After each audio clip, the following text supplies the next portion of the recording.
Okay. In respect to those who came early, I also want to start early so that we don't overrun. Once again, for those who met me for the first time, my name is Jason. I have been working in the line of business for multiple years. Just a quick introduction about myself. I've worked for tech companies like SAP, Oracle. I've started out my own business in the area of software development, in the area of e-commerce. I've also worked for my own family business, right? And we have a manufacturing facility in Shenzhen, China. And I run together with my brother. We run the business for about 8 years or more. And at the peak of our business, we hit about USD 50 million, close to approximately USD 50 million. And then, and then COVID came, and a lot of adjustment that we need to do, a lot of trials and a lot of difficulties when we were going through those periods, right? And then after that, we had a new management took over, and I decided to exit from the business, right? So those were the days of business that I went through. Yeah. What does your family business do? Oh, we do plastic injection molding. Yeah. So one of our key customers is GoPro. Yeah, GoPro. We produce for GoPro. They are plastic casings, right? We produce the plastic parts. Yeah, our customers are like Maserati, the car plastic parts on the car dashboards, the button, the dials, and all that. Yeah, we also do for Land Rover, Mercedes, HP. Some of our customers that we produced for back then. So personally, I have gone through a lot of school of hard knocks, right? And the school of hard knocks does not come with the theory that you learn from your degrees, right? These are just papers, but I still go through all the certificate that I need to do in order to learn more and to learn how to position what is theoretical to what can be in the real business world. Okay, so I'm also an ACLP trainer. Stands for it's actually for SkillsFuture Singapore, because all the trainers that train the SkillsFuture program are required to be ACLP certified. And I recently got my diploma in artificial intelligence because AI is really booming and everybody is talking about AI, right? And how can you, as an individual, leverage the technology available to help you scale or to do your business, to go about doing your business. So this is my contact. You can send me an email if you have any question or you would like to know more, how you can structure your business. We do have extended consultancy other than training that we provide for our customers. So since all of you met me for the first time, and it is also my first time meeting you, I've not seen any one of you before. And so because of that, I would like to know how we can get to know each other is, okay, if you can you scan the QR code? Okay, this will bring you to a website, okay, that will tell me who most of you are. All right, so let me just.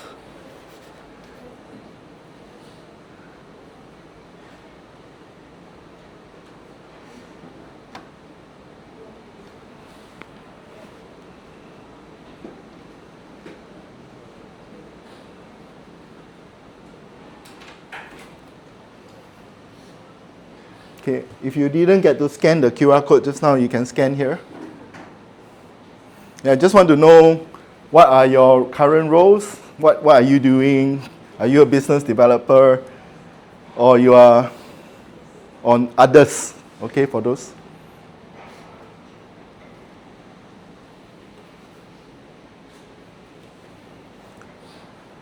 Okay, nice.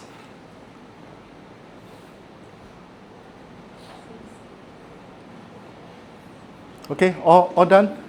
All submitted? Okay, so looks like we have 19% of you here, a good 19% of you here are embarking on the entrepreneurial journey. 38% are business development. 6% are doing sales, account management. Wow, 44% marketing, brand, and PR related kind of job, right? And 13% of you are others. Okay, I don't know others covers what, but maybe later on we can get to know you more and find out a bit more. What does your others cover? Okay, thank you for sharing your role, and let's go on to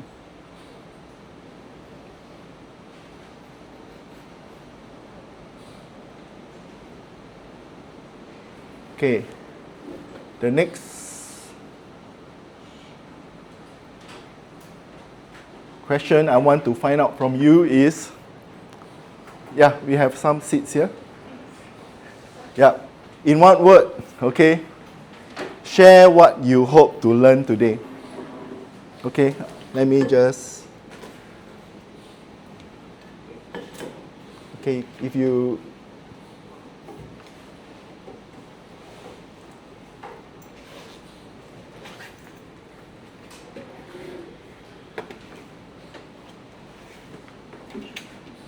okay, in one word, what you hope to learn today. Okay, if you haven't scanned the QR code, please feel free to scan the QR code.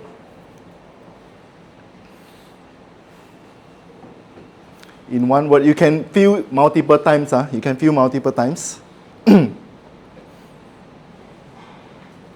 Yeah, if one word cannot describe what you hope to learn, you can fill in a few more. Wow, looks like branding. Seriously, okay.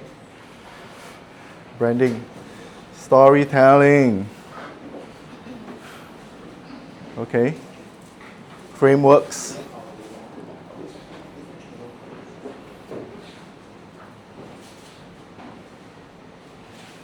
Sales funnel, okay.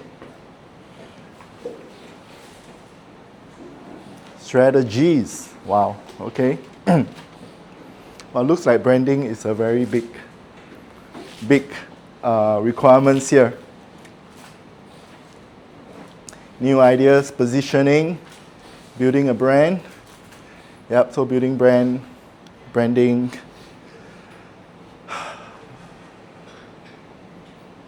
Okay, nice. Okay, thank you for sharing your expectation today for coming over here. It is to a certain extent we will cover majority part of today's topic. Okay, but because it's only 3 hours, we cannot complete everything in depth. All right, it will just like almost touch and go, giving you some principle and concept that you can take and go back and learn more from. If you decided to take up our 2 days program subsequently, okay, you can sign up when we publish the program. All right. Okay, we're going to come back to this again later on, but meanwhile we shall carry on with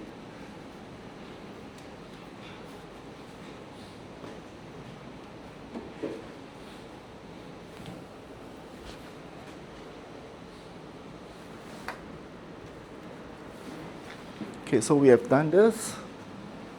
So by the end of today's session, you will understand structured growth framework. Yeah, just now you saw framework, right? We will talk about aligning brand positioning with business development, right? And then we will cover identity.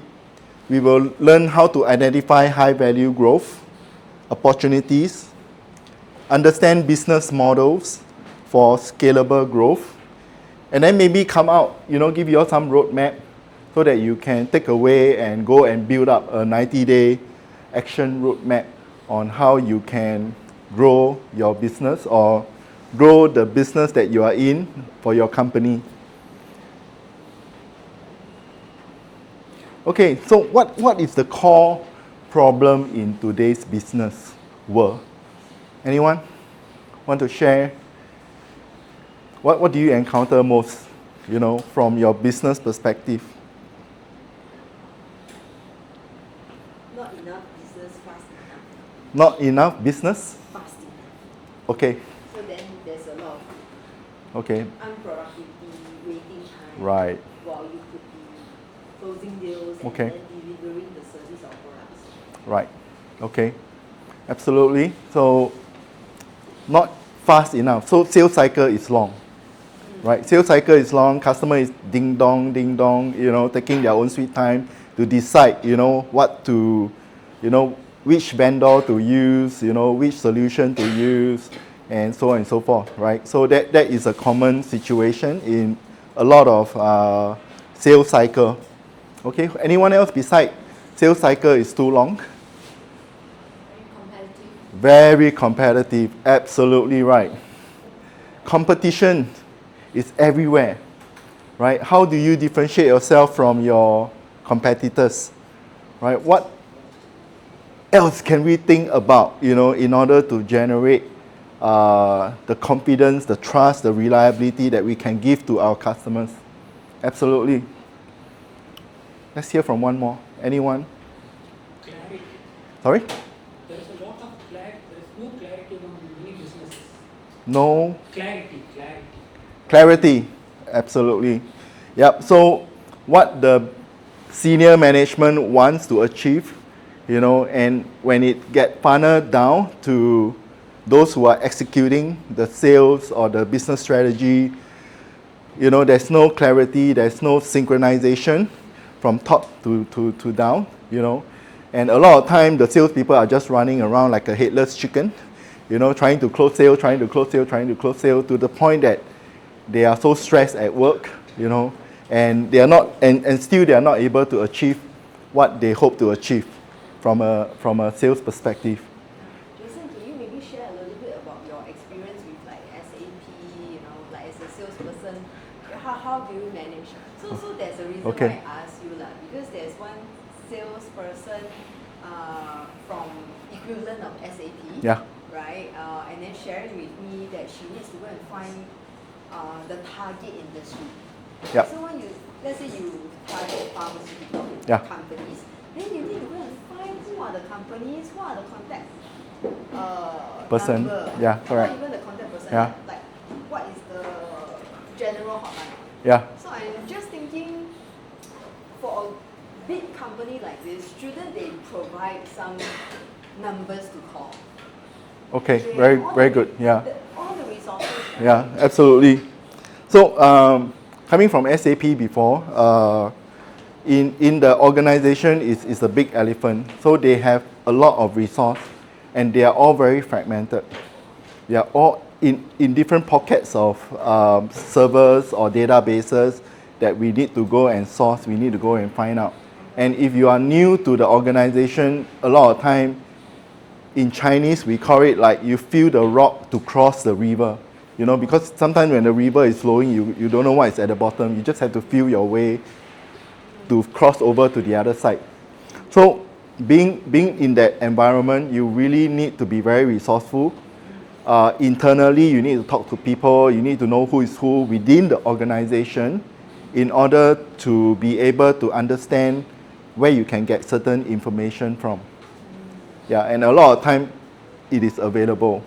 And in organization like that, they actually connect, they actually purchase like from Dun and Bradstreet, okay, all the contact information of certain people that you should know. Yeah, You can even select, maybe I want CTO. correct. If you want to talk to all the CTO within the organization, I can just type inside there and I will pull out that particular person. Then I can send a cold email, say, oh, Mr. So-and-so, you know, I'm Jason. I've been assigned to look after your account and I would like to schedule an appointment to meet up with you. Would you be free on this day, this day, this day? Or you can send your Calendly to them for them to book your time. So that, you know, a more proactive approach would be call them lah. You know, after you send the email to them, call them up and say, hey, I sent you an email. Usually they don't see one. Okay, it's very common that they don't read your email or your email go into the spam box. They don't even go and check. Yeah, so you have to really call them, say, oh, it might be in your spam box, you know, and but anyway, I'm calling to find out from you how I can help you or service you, you know, because you are my account now. Yeah. So that is the difference between a salesperson, a business development person usually don't do this. It's the account manager, the salesperson that are in charge of sales will do this kind of role. Okay? I hope I answered your question. Yeah, thank you so much. No worries. For your sharing. Okay. So a lot of time, the core problem in businesses today is marketing is very fragmented. Right? Marketing is like doing their own thing, you know.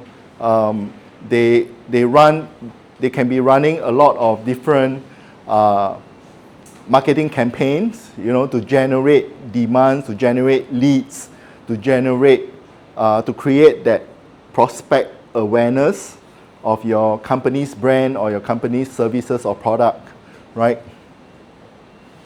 And sales can become reactive to what the marketing is doing, or you're doing this, okay, let me know if you have any potential leads that you've generated. So some of the marketing campaign can be emailers, you know, sending cold emailers out to all the database prospects, right? Like you might receive from Equinet as well, you know, some cold emailers to your personal email or to your corporate email. And then the salesperson might call you after this workshop to find out whether you're keen to learn from us, you know, in the area of business strategy, business development, and marketing and brand awareness, right? Sometimes the brand positioning is very vague. It's not clearly defined, and a lot of time, okay, so the worst part is when a company like SAP, everybody know who SAP is. Microsoft, everybody know who Microsoft is, you know. OpenAI, everybody know who is OpenAI. And then, you know, Volvo, everybody know who is Volvo. Maserati, everyone know who is Maserati, right? But sometimes we are not able to clearly define our own company's branding, brand positioning. And because we are not able to position our brand clearly, and because of that, a lot of people just feels that we are just like another company, you know, or just like another car, you know, Toyota, Mazda, Honda, you know, they are all cars, right? Just that different brand. What's so unique about the three brands that I just mentioned? So it's important that you are able to really profoundly take time to differentiate yourself from the different brands that are competing in the same space. So there's no clear business model for scaling. Many years ago, people tend to buy software licenses, right? Today, whether you're using Google or you're using Microsoft, you know, or Microsoft 365, you know, you're paying subscription to Microsoft, you know, in order to use their product and their services, right? You pay a yearly subscription to use their applications and software. So business model and the way you scale your business is important, right? And then there's no clear business model as well. This is the same, yeah. There's no clear business model for scaling. So it's important that you understand the business model. Or if you're an entrepreneur, you know, you have to define your own business model. How do you want to generate revenue? How sticky you want the customers to stay with you? You know, a lot of time, a lot of people are just going in, sell to the customers, and after that, thank you very much, Mr. Customer. You know, I've delivered what I need to deliver. Are you happy with it? You know, they give their comment, you know, and then once that's done, they move on to the next customer.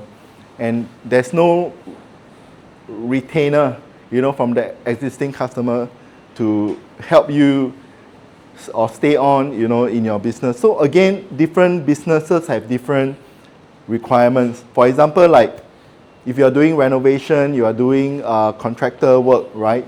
You might be just getting the job done, get the house renovated. Oh, thank you, Mr. Customer, your last payment is received.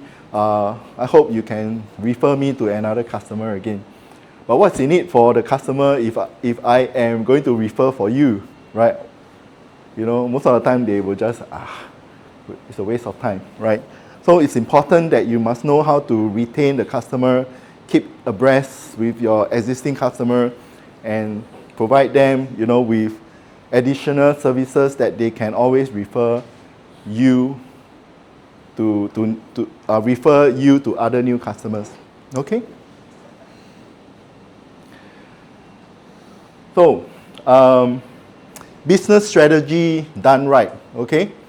So, in today's context, we are living in a lot more complex world compared to 15, 20 years ago. It is a lot more complex, okay? Politically, on the left side, this is actually a master's or a degree, you know, you will learn this in a theory, okay? PESO, which stands for political, right? The government policies, the trade restriction. For example, when Trump issued a trade tariff, okay, tariff charges, straight away, the whole world scrambled, you know, with trying to negotiate for better terms with the US. And then, of course, economic, again, a lot of uncertainties going on in today's context, right? With the Iran war, and then with the oil not being able to move from the Straits of Hormuz, a lot of countries are really living, you know, at its last 1 month, you know, of oil, you know, these are climate of our political situation. So social, consumer behavior and demographic change tremendously, you know. The younger generation these days, you know, for men, you know, they will, you know, instead of, I was told, you know, that most of them are going to pub or to club. You know, they are not there to drink these days. You know, they are quite health conscious. You know, they don't want to damage their liver. You know, so they, even if they drink, they just very cautiously or drink very little of it. You know, but if you are selling gym membership, wow, all the men and women who wants to stay healthy, want to stay buff, you know, they will go for the gym membership, right? They don't mind paying for the gym membership. And then technological advancement. And again, with AI being introduced into the world, we are all scrambling and worrying about whether our job, you know, will stay or not. Okay? Then again, you have the employment law, the legal side of things, that will also affect, you know, the entire situation. So in your own business, you need to put PESO analysis into your head and ask yourself, you know, is my business or my companies that I'm working for business is sustainable? You know, how can we keep our business sustainable and that we can constantly have sufficient revenue, you know, to cover the expenses, to cover the overhead. which are all very important in running the business.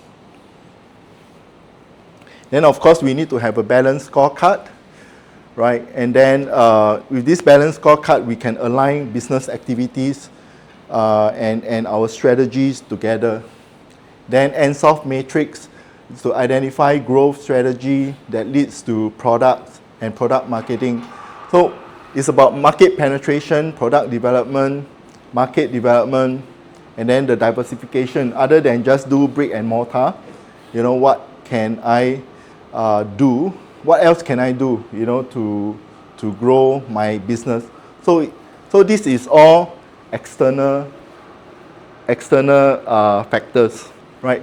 This part there is mostly internal factor. We need to look inward into our own organization or the company that we are working for, and come up with a strategy, a structure, a system that we can really help ourselves to grow and to expand in our own businesses.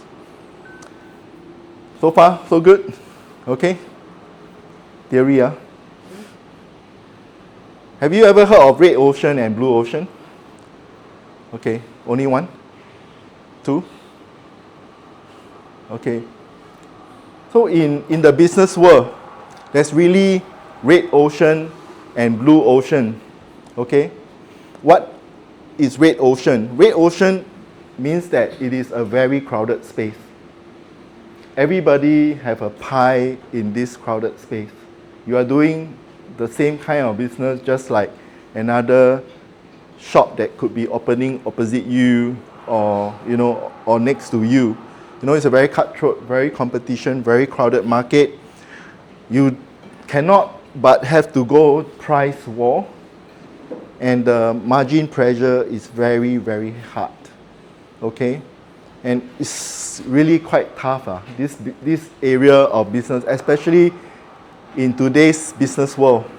Okay, the business that you are going into is really quite crowded, and whether or not you want to differentiate yourself, we will come up with some idea later on. I will just share with you all some idea. All right. So what is the blue ocean? Blue ocean means uncontested.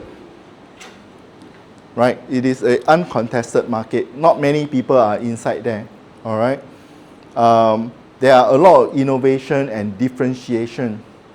So just now, like I said, maybe a renovation contractor. How can you differentiate yourself from your competitor? Or maybe if you are a baker, you are selling bread. If you realize in Singapore, every estate you can easily find a bakery shop that sells, buns and puff and egg tarts, right? Agree? Right? Food is quite easily get, and also you see a lot of fruit shops, everywhere. So how do you generate, people coming to your shop? Why is your bread so different from another shop? So these are information that we need to really learn. Most of us are in this crowded space. Even Equinet is in this crowded space.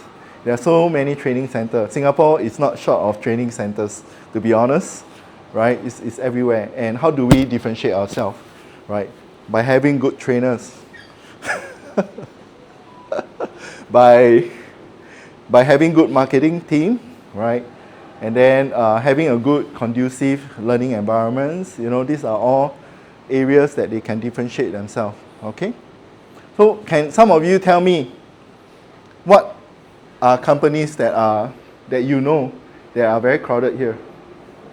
Come on. Give a shout. Hey. Sorry? Cutting hair. Help? Huh? Cutting hair. Cutting hair, yes. Cut hair. You can see a lot of barber shop or hair salon in a lot of places, right?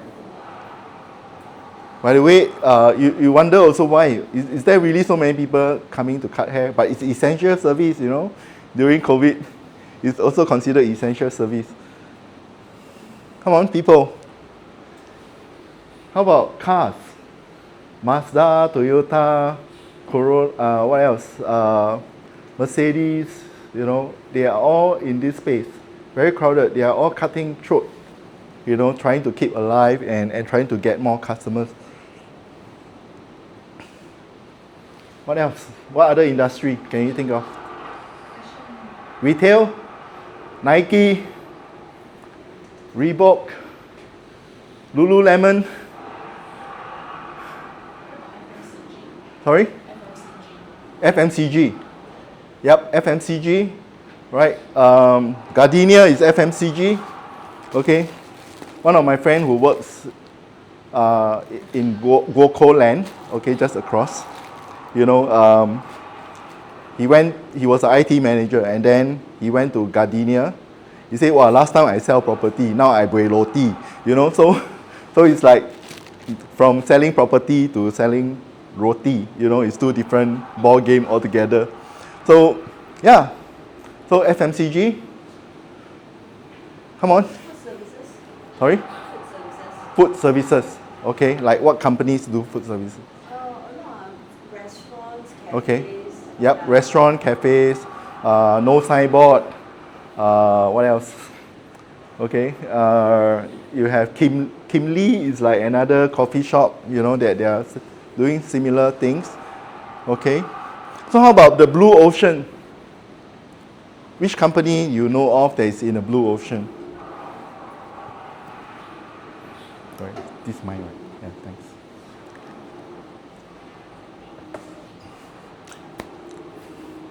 How about SpaceX? That is founded by Elon Musk. Okay, actually, in the beginning, EV like Teslas and all that are in the blue ocean because they are like the first battery cars, you know, that are introduced to the market. But today you have BYD, you got Aeon, everybody is jumping into the bandwagon for EVs. Right? Blue Origin is Jeff Bezos' space kind of business. Okay. What else can you think of that is in the blue ocean? That blue ocean really requires a lot of innovation and differentiation, really. Okay, something that ChatGPT, yes. ChatGPT is in the blue ocean when they first launched. They are like the only one. Okay, then subsequently you have Microsoft Copilot being introduced.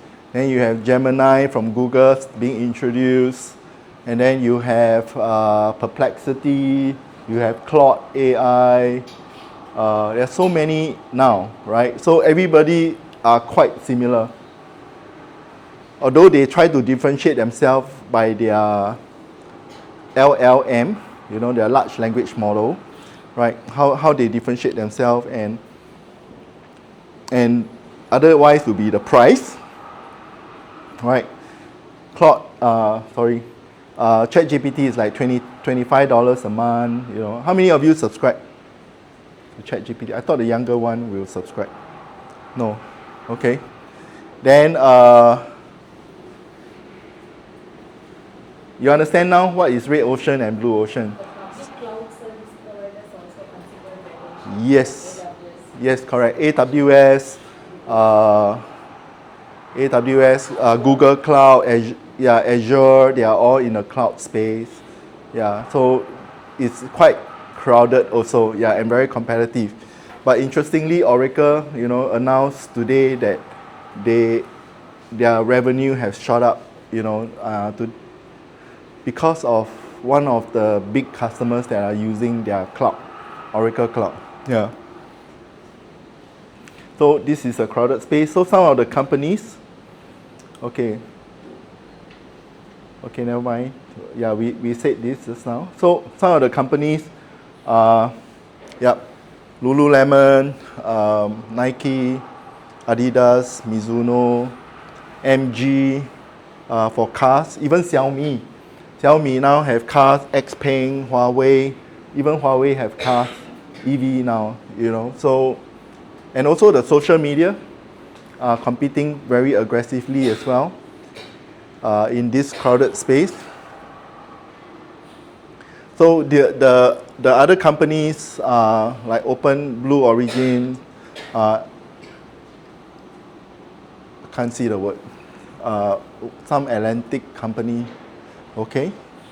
So there are companies that are doing using wave to generate energy as well. You know, the sea current. Underneath they put turbine at the bottom, and then when the sea current flows through the turbine spin, and then it generates electric. Okay.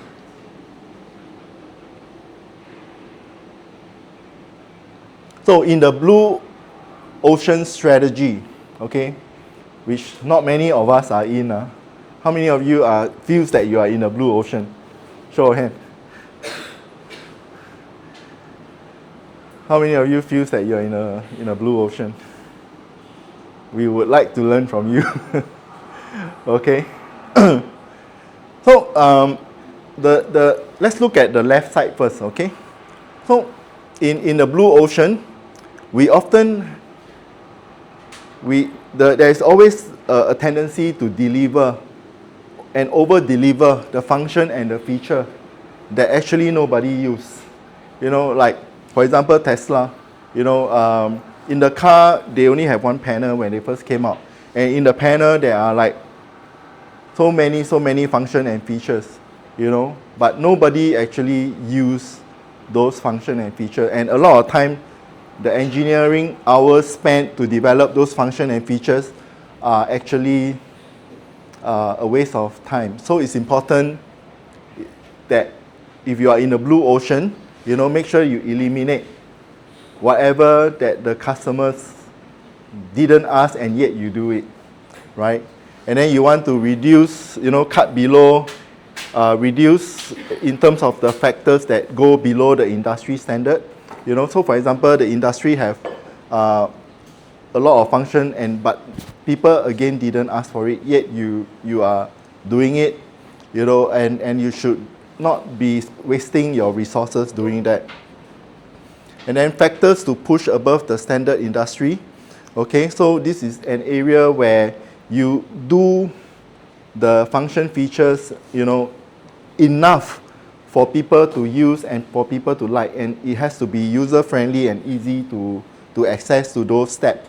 Like some of the EVs, there are so many steps in order to just change the steering wheel up and down. Okay, so create factors that never offered before. So you have to look at things, study what is happening in the industry, and do those things that were not offered before, but yet you are able to innovate and do it.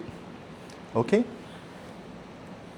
So this is called the ERRC, completion. So fill out the 4 quadrants for your concept. So if you are in the blue ocean, you feel that you are in a blue ocean, then you think about it, you know, based on this grid, what are the 4 quadrants, you know, in the 4 quadrants, what I can reduce, okay, what I can cut back, what I need to improve, what I can do to differentiate my products from the other competition. Okay, and then the exercise 2 is new value curve design. Draw the visual representation of your blue ocean offer. So I just want to share that when COVID in 2022, I started one business in the area of telemedicine. Okay, so that was just around the February of 2022. So what I realized that the existing telemedicine procedure is such, I'm not well. I used the app and I contacted the doctor, and I'm in the queue. Okay, the clinic, and I'm in the queue. And when it's my turn to see the doctor, I go into that virtual room, and just me and the doctor will ask me, how are you? I say, I'm okay. I'm not well, I'm having a fever. Then he will ask, how many degrees? How high is your temperature? Oh, 38 degrees. Okay. Do you have sore throat? Yes. How pain is your sore throat? And he will say, then you say, oh, from a 1 to 10, you know, what's your pain like? 6. Okay, they will take note of all the stats that they ask from you, right? And then after that, they will prescribe the medicine and give you the MC for the day. Pretty much like you are there, but just that there's no device, you know, measuring your vital signs. So what I did is that I created a product, an MVP product, that can measure the blood pressure, that can measure the SpO2, the oxygen in the blood, and then it can measure the heart rate monitoring as well. And then it can measure they call it heart rate variability, okay, which is to make sure that your heart rate is not beating faster than it should lah. And then it measures your body temperature, right? So it does about 6 things, and the 7 is to measure your glucose in the blood. Okay, so these are then captured and synchronized to your mobile phone via a Bluetooth, and then from there, this information are sent to the back end. So when the doctor receives all these vital signs, they can straight away conclude, you know, how your situation is doing.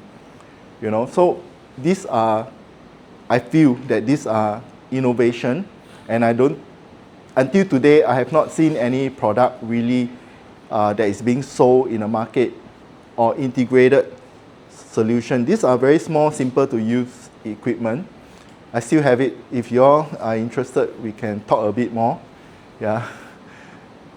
So these are things that I feel there's a market demand for in the healthcare space. Yeah, something that I innovate out of because my company does plastic injection molding, so we got the circuit engineered, and it's only this size. It's only a palm size. You know, not even include my fingers. Yeah, so it's small enough to attach to a blood pressure belt, right? And then when you press start from the app, it will start tightening, and you can see your blood pressure monitoring. So things like that should come from Singapore lah. You know, I feel that Singapore got enough talent, got enough resource to help us get started. Okay, so this is the red ocean strategy. Competing profitably in saturated market, okay, which 80% or 90% of our businesses are in. You know, we are in a very saturated market. So we have price to fight on. Okay, we have feature set. Then we have quality. And then we have brand equity. How do you secure your brand, you know, that you are the best massage chairs? You know, OSIM, you know, did a lot of work to reach there.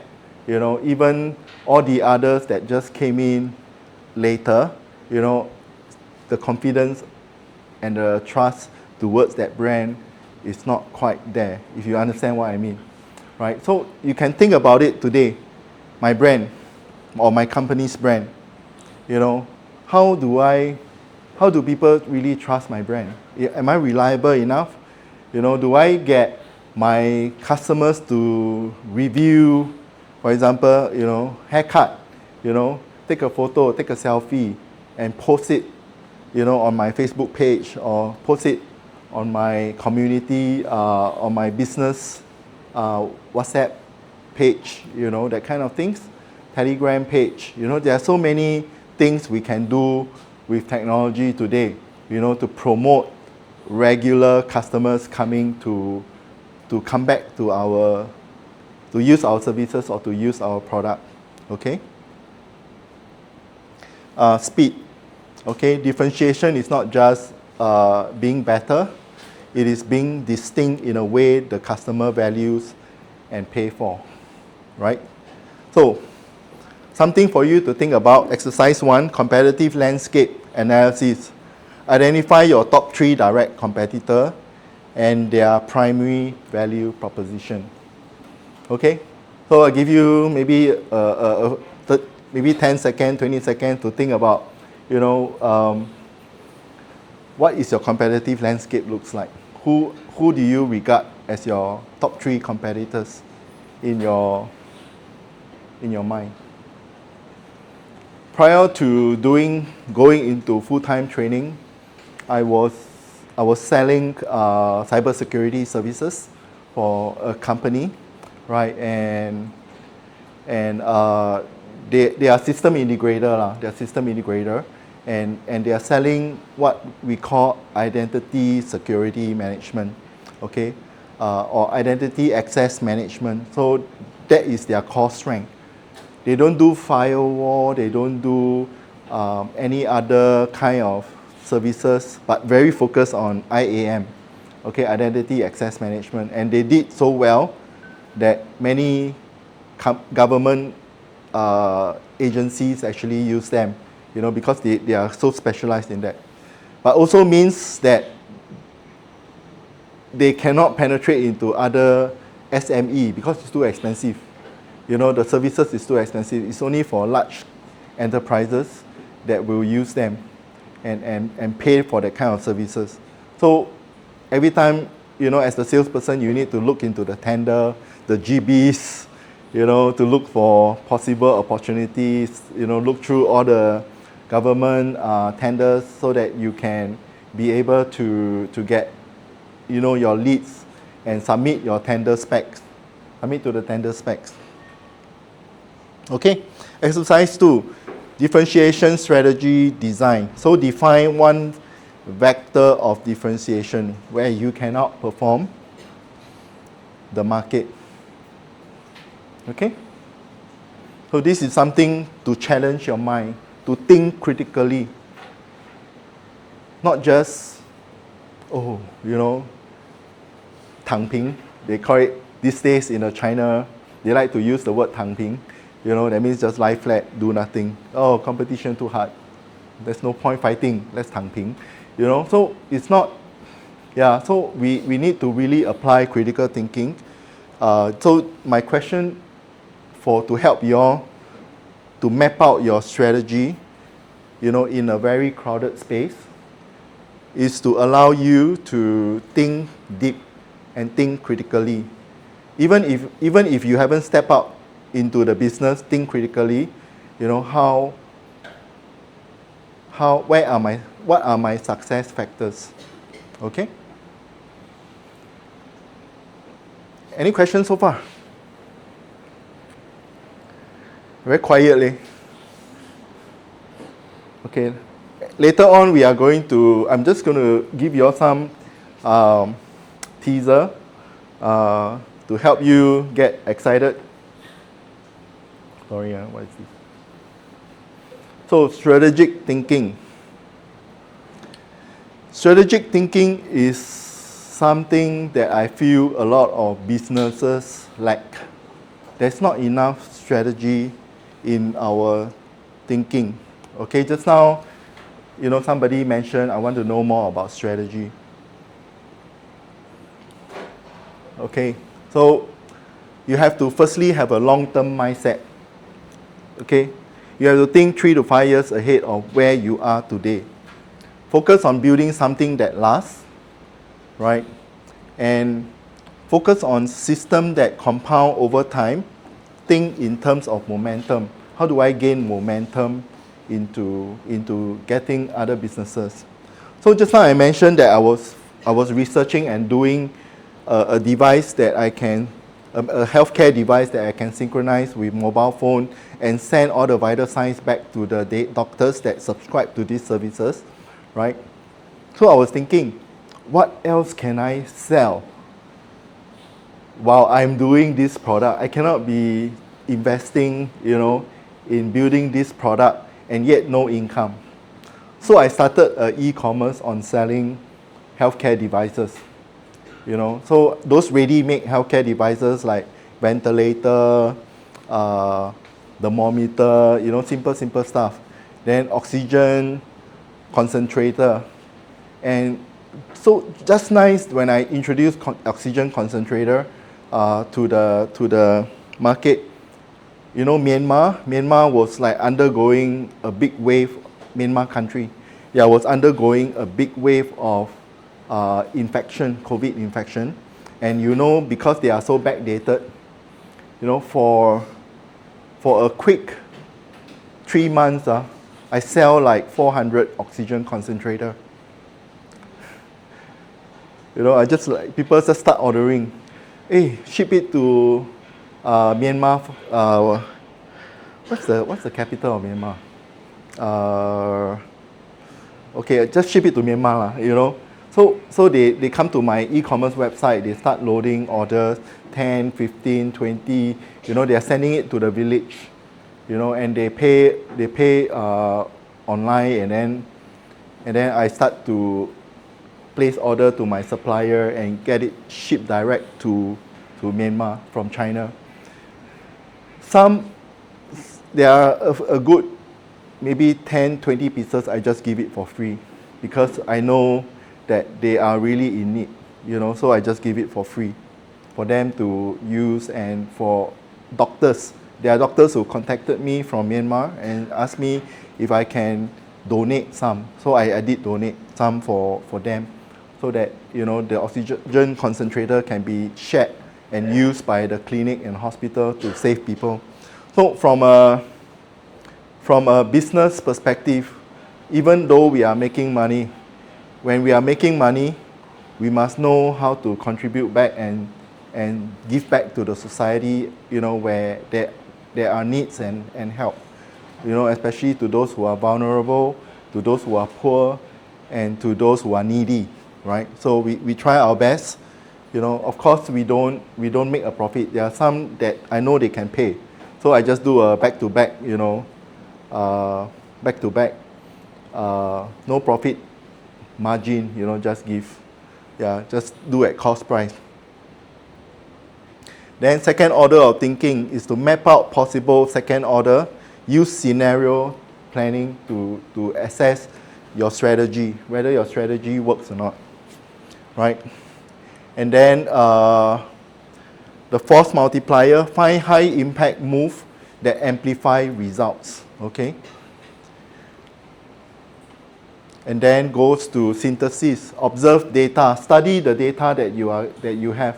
So when you are embarking on a business, you know, you need to study the data. Don't base on your gut feel. A lot of time when we go into business, we base on our gut feel. Hey, I think people need this. I think there's market for this. There's opportunity for this. You know, but there's no data to support your gut feel, and that's dangerous. You know, before you start the business will fail. Okay. So storytelling. Just now somebody wrote storytelling, right? So how do you do your storytelling? Use a simple structure. You know, what are the challenges? You know, what is that big idea that you have? And what is the action that you can do or you can use to turn the data into reality? Okay? And then tailor your story to your audience. And then lastly, decision making, right? Separate reversible and irreversible move. Make it fast for low cost, easy reverses. Put more weightless effort into priority that score. Okay? So at this point in time, I want to introduce you all to a simple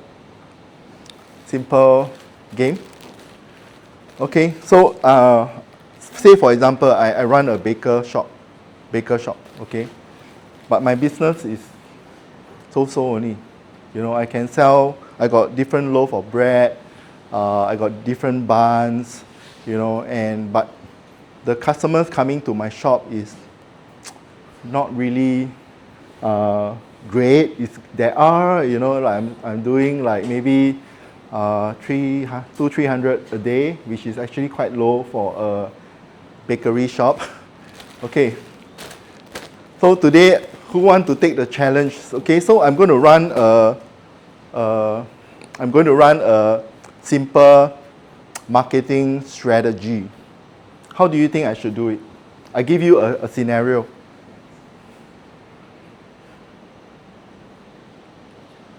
How would you do it? You want me to market Yeah, the bread? yeah, market the bread, my bakery shop. Yeah, how would you do it? If let's say you own the bakery shop. I will do some research first lah. So Okay. find out the competitors first. Okay. And what are the big problems causing the low sales Okay. at first. So find out the Yeah. problem first and find the solution. Okay. And find the action. Okay. Okay. Very safe. The answer is very safe. You know, what she said is, oh, I will go and study, I'll gather data, you know, about the demographics maybe, and then to understand why my sales volume is so low, why I cannot study my competitor, you know, understand my competitor, why they are, you know, are they facing the same problem as myself, you know. So yeah, these are needful things that you need to do. But these are things that sort of different, that is different, I would do it differently. I mean, it's important to do all that, okay? But yeah, thanks for that. Anyone else from this side? What will you do? Yeah, tell me. Based on the strategy you have given, you should use the matrix, the star matrix. Yeah. Look for 3 competitors. Yeah, Then from those 3 competitors, develop one vertical where you can be different. okay, Either in the mixture of the product or in the way in which you give us one-to-one as Okay. free or some NTUC vouchers to Okay. come to you. NTUC So vouchers. the Okay, framework you mentioned is how to do a strategic thinking Okay. in a red ocean. okay, So because this is a red ocean, you should go with that format maybe Right. 3 areas. right. Okay, okay. Again, this is a very safe way of, you know, executing your plan, to understand, you know, and also maybe to give them some perks to entice them to come to your shop. Okay, I would do it differently. Okay, but I need people to take the challenge. So can I have one guy from here or a lady from here? Yeah, I need a volunteer. I just very simple one, very simple one. And one more from here. It can be a lady, it can be a guy. How about you, sir? Can I? Oh, thank you. Let's give him a round of applause. Okay. If I'm a baker, okay, the important thing here is this, you know, when you run this kind of business, okay, consumer-oriented kind of business. Sorry, this is Jeffrey, okay? And then, and in order for you to sell your buns, your bread, you know, in your bakery shop, you know, first you need is traffic, footfall into your shop. If there's no footfall into your shop, how are you going to sell, right? Then number 2, you need to think of a strategy. What can I do to entice my customers to buy, to purchase something from my shop? What can I do to make the people, because you already got footfall into your shop, right? You already got footfall. So the next thing is they can't be just picking another bun, buying another bun, buying another bun. Yeah, right? So number 3, can it be possible that I retain this customer by having this customer to keep coming back to me, to buy from me, instead of buying from my competitor? Cannot. Yes. Correct. Exactly. You're right. You're spot on. So, thank you, Jeffrey, for coming up. Okay, so the idea is this. Okay, you come to my shop. Okay, then I say, I let you take one piece of bread. Okay, I give you 30 seconds. Okay, I give you 30 seconds. You eat this bread in 30 seconds. And if you can finish this bread in 30 seconds without anything in your mouth and open and show me, okay, you are entitled to purchase any, you are entitled to come into my shop. And if you purchase 10 items from me, okay, you only need to pay $5. Okay, you need to pay $5. And But you must finish, you must have nothing in your mouth. Then you can entitle to this. If not, you have to buy 10 items from my shop, okay, at $10. Okay? Okay. So when you do this, a lot of people will be very curious. Hey, what are you doing here? What are you doing here? You know, so you can imagine when you're playing this kind of thing with at your shop, outside your shop, you know. Okay, are you ready? I don't do it. Are you ready? Okay, no drinking of water. No, too full Yeah. Cannot lah. Then there's no fun already. Okay. Okay, this one just pretend. Pretend you eat. Okay. Usually you give 30 seconds. Okay. So in 30 seconds, the person is supposed to consume this bread. And usually they cannot finish one. They're able to put everything into the mouth, but they cannot swallow in 30 seconds. Okay. Of course, I prepared water for you lah, in case you feel choke. Yeah, I got water here, you know. Or maybe somebody want to try. Anyone keen to try? How about Krishnan? Come. Thank you. Okay, no worries. I'll get Krishnan. Keep a smaller piece. No, one piece. One slice only. One slice. Okay. Can Okay. the 30 be extended to 40? Cannot. 30 seconds. Within 30 seconds, you finish this bread. You can come into my shop. You can buy any 10 items at $5. Okay, and if you cannot finish, you have to buy 10 items at $10. Okay? Both are unrealistic rate, but anyway. I'll show you. fine. Okay, let's start. Ready? You are ready. Hey!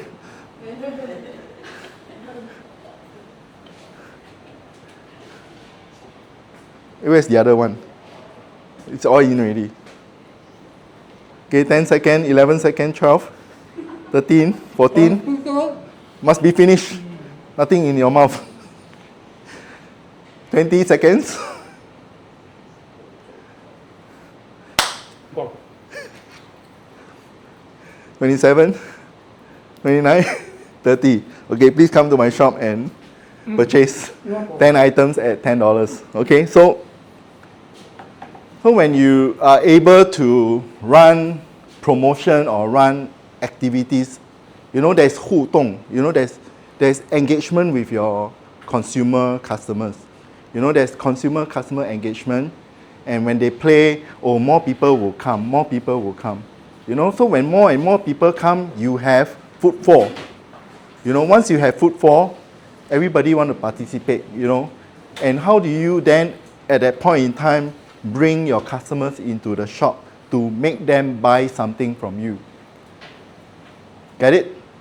So it's a strategy that you can apply, you know, to help, to engage your footfall customer, to get them to, and then when they buy from you, you say, hey, you want to come back again to buy from me by signing up as on my Facebook or on my Instagram. You know, follow me on my Instagram, and when I see that you are following me on my Instagram, you come over again. The next time, whatever you buy, there will be a 20% discount. So what do you get? You get customer, and you get regular customer who are following you, and every time you got new product, you introduce your new product, they are the first to receive information about your new product, and they can then come down to your shop and show you, you know, the new product. They get 20% off from the new product as well. So this is how you generate demand for your customers to come and consume your product. So in FMCG, you know, industry, you can consider running this kind of event with your promoter that are in the shop, they are stationed, you know, whether in Sheng Siong or in FairPrice or in Giant, you know, or in the different supermarket, right, that they can run this kind of program, and you can attract a lot of footfall. And when a lot of people come, they know, oh, this is ABC Bakery. ABC Bakery got all these kind of very interesting things to draw people to come, you know, to my shops. This is how, that's one way that you can do. to entice customers. Okay? Are you learning something? Okay. The next thing, okay, I'll leave this to, okay, maybe I can do this now. Okay, so imagine if you are a fruit shop. Okay, now no need to eat lah, Jeffrey. You come. Okay.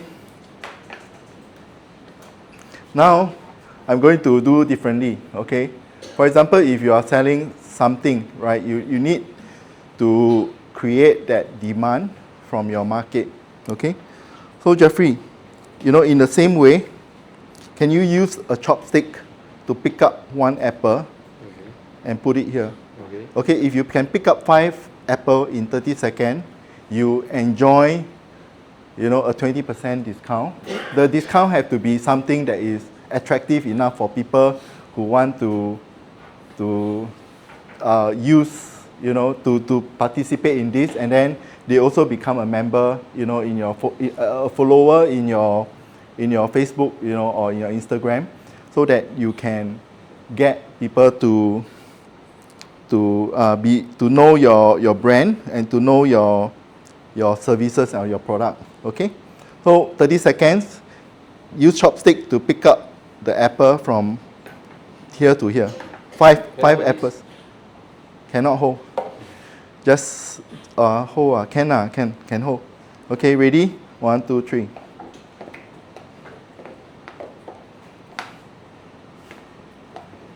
Cannot pour. 1. Okay, 10, 11 seconds. 12 seconds. 17 seconds. Congratulations. Okay, you passed this test. Okay, you can now come into, my shop. You get a 20% discount from what I am selling. For example, fruits, if it is fruits, right? So this is also to and then, sign up as member. Next time you come back, if you be my follower, you get additional discount. Okay, thanks for participating. Okay, so these are ways and methods that you can introduce into your business. I'm just keeping it very simple because I know some of you are running, different kind of business, different kind of thinking. You have a different mindset altogether. How to attract your customers. So like just now, I think you mentioned hair cutting, right? So hair dressing is also another industry that have a lot of shops, doing hair, right? So how do you differentiate? Again, you can say, oh, if you are able to do a selfie post, what I did for you for your hair, be it rebonding or be it ceramic perm or whatever, you take a selfie and then you post it and then you follow us, and then you get a 20% discount. So this is to generate demand, generate awareness, generate customer loyalty, to come to your shop, to patronize your shop. So strategic thinking is important in your business or in the workplace that you are at in order to be able to gather more customers coming back to you.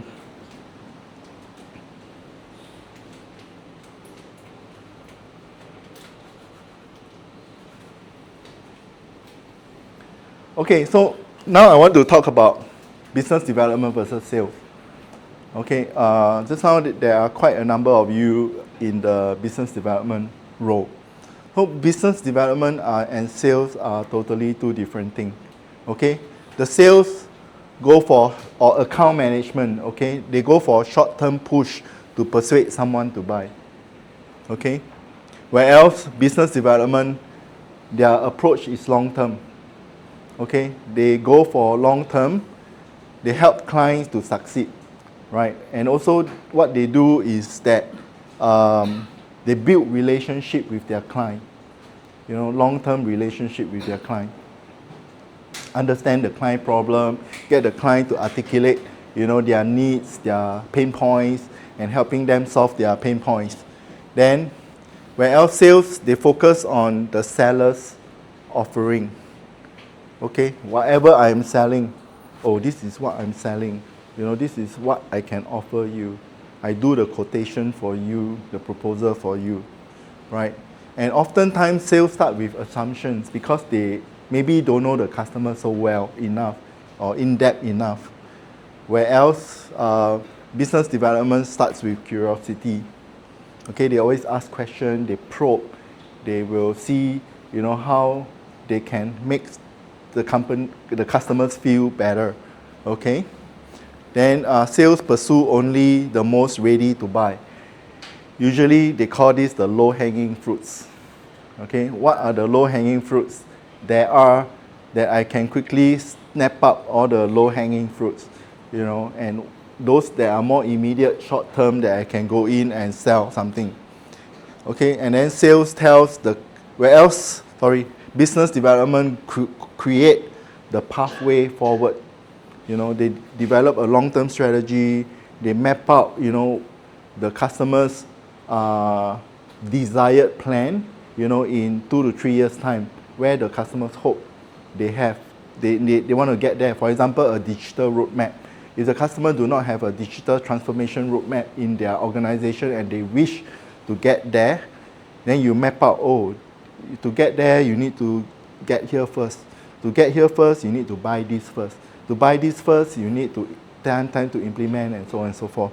And then, so on and so forth, you move down the track in 3 to 5 years with the customer. Then the sales will tell the client what to do. Okay, where else the business development invests in long term. Measures quick win. Usually sales, they have very quarterly, they live by the quarter. Q1, they establish the connection with the customer. Q2, they try to sell the customer already by quarter 2, right? And by quarter 3, they still cannot close anything. The boss will say, thank you very much.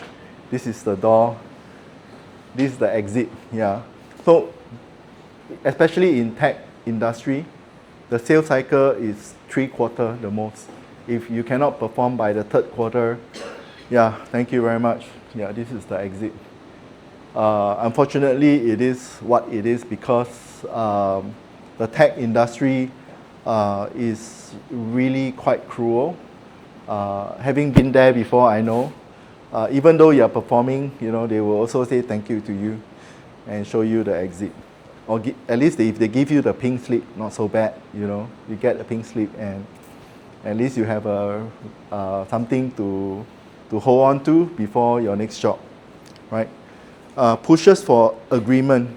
Salesperson need to be very thick-skinned and they constantly bug the customers to buy. Hey, when can you sign? When can you sign? Every other day.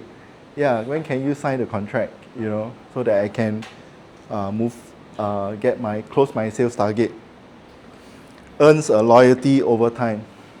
Okay, so this is the big differences. These are the differences between a sales and a business development.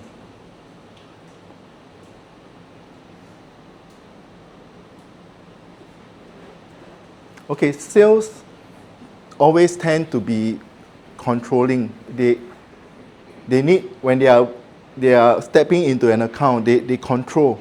Okay, they control how the situation with the customer is, and they are very focused on getting the deal done. Okay, and then they measure success by quotas, not client outcome. Okay, and then they push urgency to force a decision. Very hardcore salesperson, right? Will do that. Any one of us ever encounter very pushy salespeople? Very pushy, right? I think every time you heard a pushy sales insurance agent, maybe,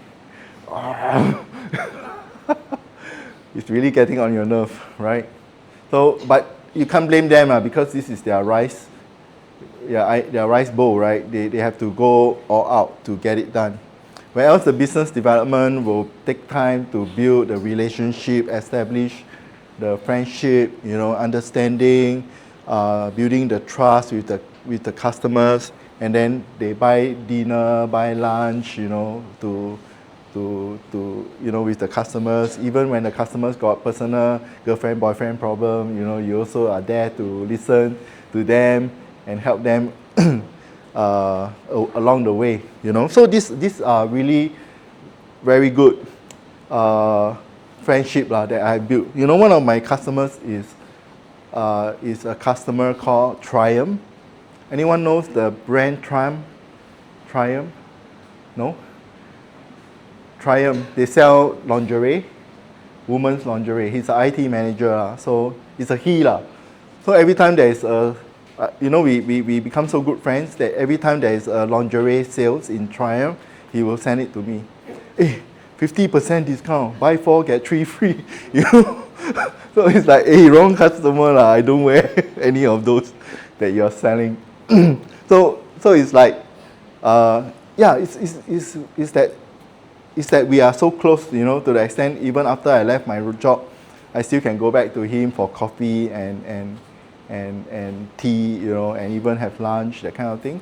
So it's important that you have customers like that to go the long way, the long haul, especially if you jump to another company, right? These customers can follow you, and because they know you and they feel good when they are with you, therefore they stay on with you. It's not about the company. They don't care which company you join. That is how things work in the business development space. Okay, I just have, after hearing me talk so much, now I have 3 simple short videos or short reels that I want to share with you all. Do you all know this guy? Do you know the show Shark Tank? Yeah, Shark Tank. Suddenly I forget his name. Yeah, he's also one of those entrepreneurial, and he invested in a lot of businesses before, and he himself is a billionaire.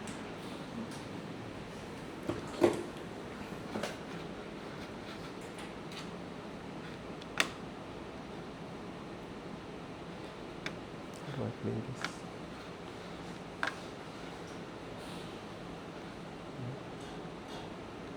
You know why most small businesses fail? Lack of sales. Every problem you have, you can sell your way out.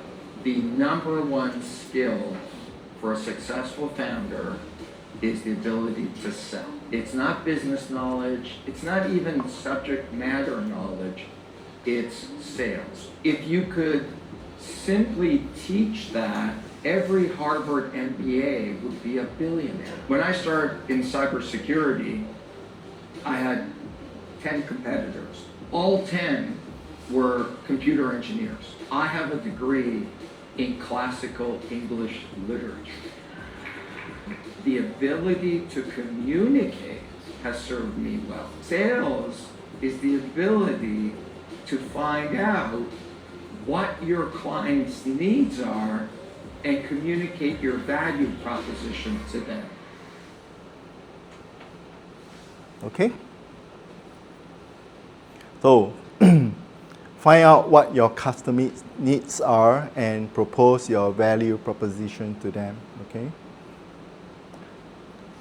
Good salespeople sell features, great salespeople sell outcomes. And really great salespeople sell feelings. If the only thing you get out of a sales call is that the customer feels better, we've achieved something. Because that gives you the opportunity for another call. People never remember what you say, they remember how you make them feel. Good. Hear that? Salespeople, you need to make them feel good. It feels that you are friendly, you are approachable, you are funny, you are kind, they remembers you, right? So it's important for salespeople to exhibit, these attributes so that your customer will come back to you. Okay?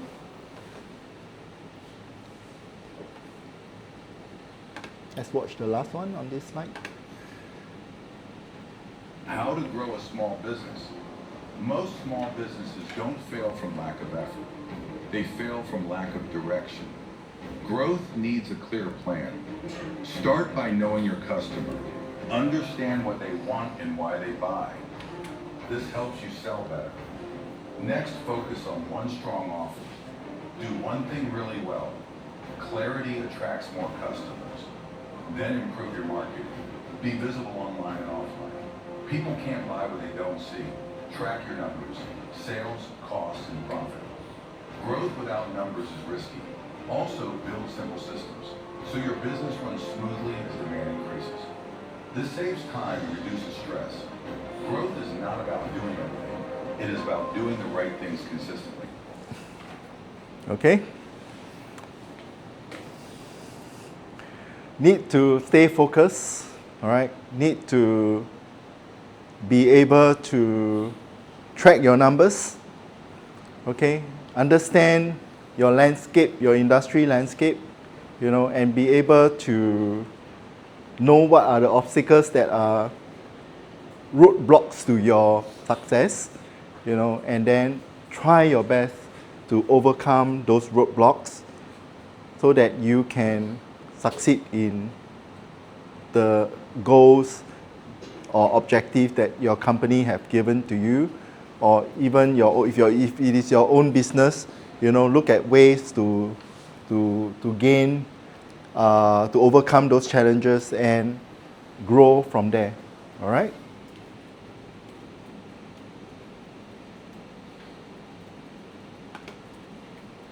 Good salespeople sell feet. How to grow You know a why small no business. small? Okay. So now it's important for us to look at applying critical thinking in our business. So firstly, we analyze the market and identify the opportunities, okay, facing us. Research the market, okay, for those who are in business, you are an entrepreneur, right? You desire to grow your business, you desire to improve your sales results, right? Research the market, understand customers' needs, spots the gap and trend, and then define the value proposition and revenue stream. Okay, the opportunities, the proposition and the opportunities there are in the market for you to tap on. So just now I mentioned, for example, you know, renovation. Can you do renovation not just for residential?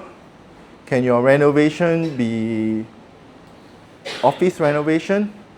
You know, can you work with designers, you know, atas designers, and then you can partner with them to offer, you know, a more cost-effective services and solution for them, so that they can use your services to renovate the office, for example, right?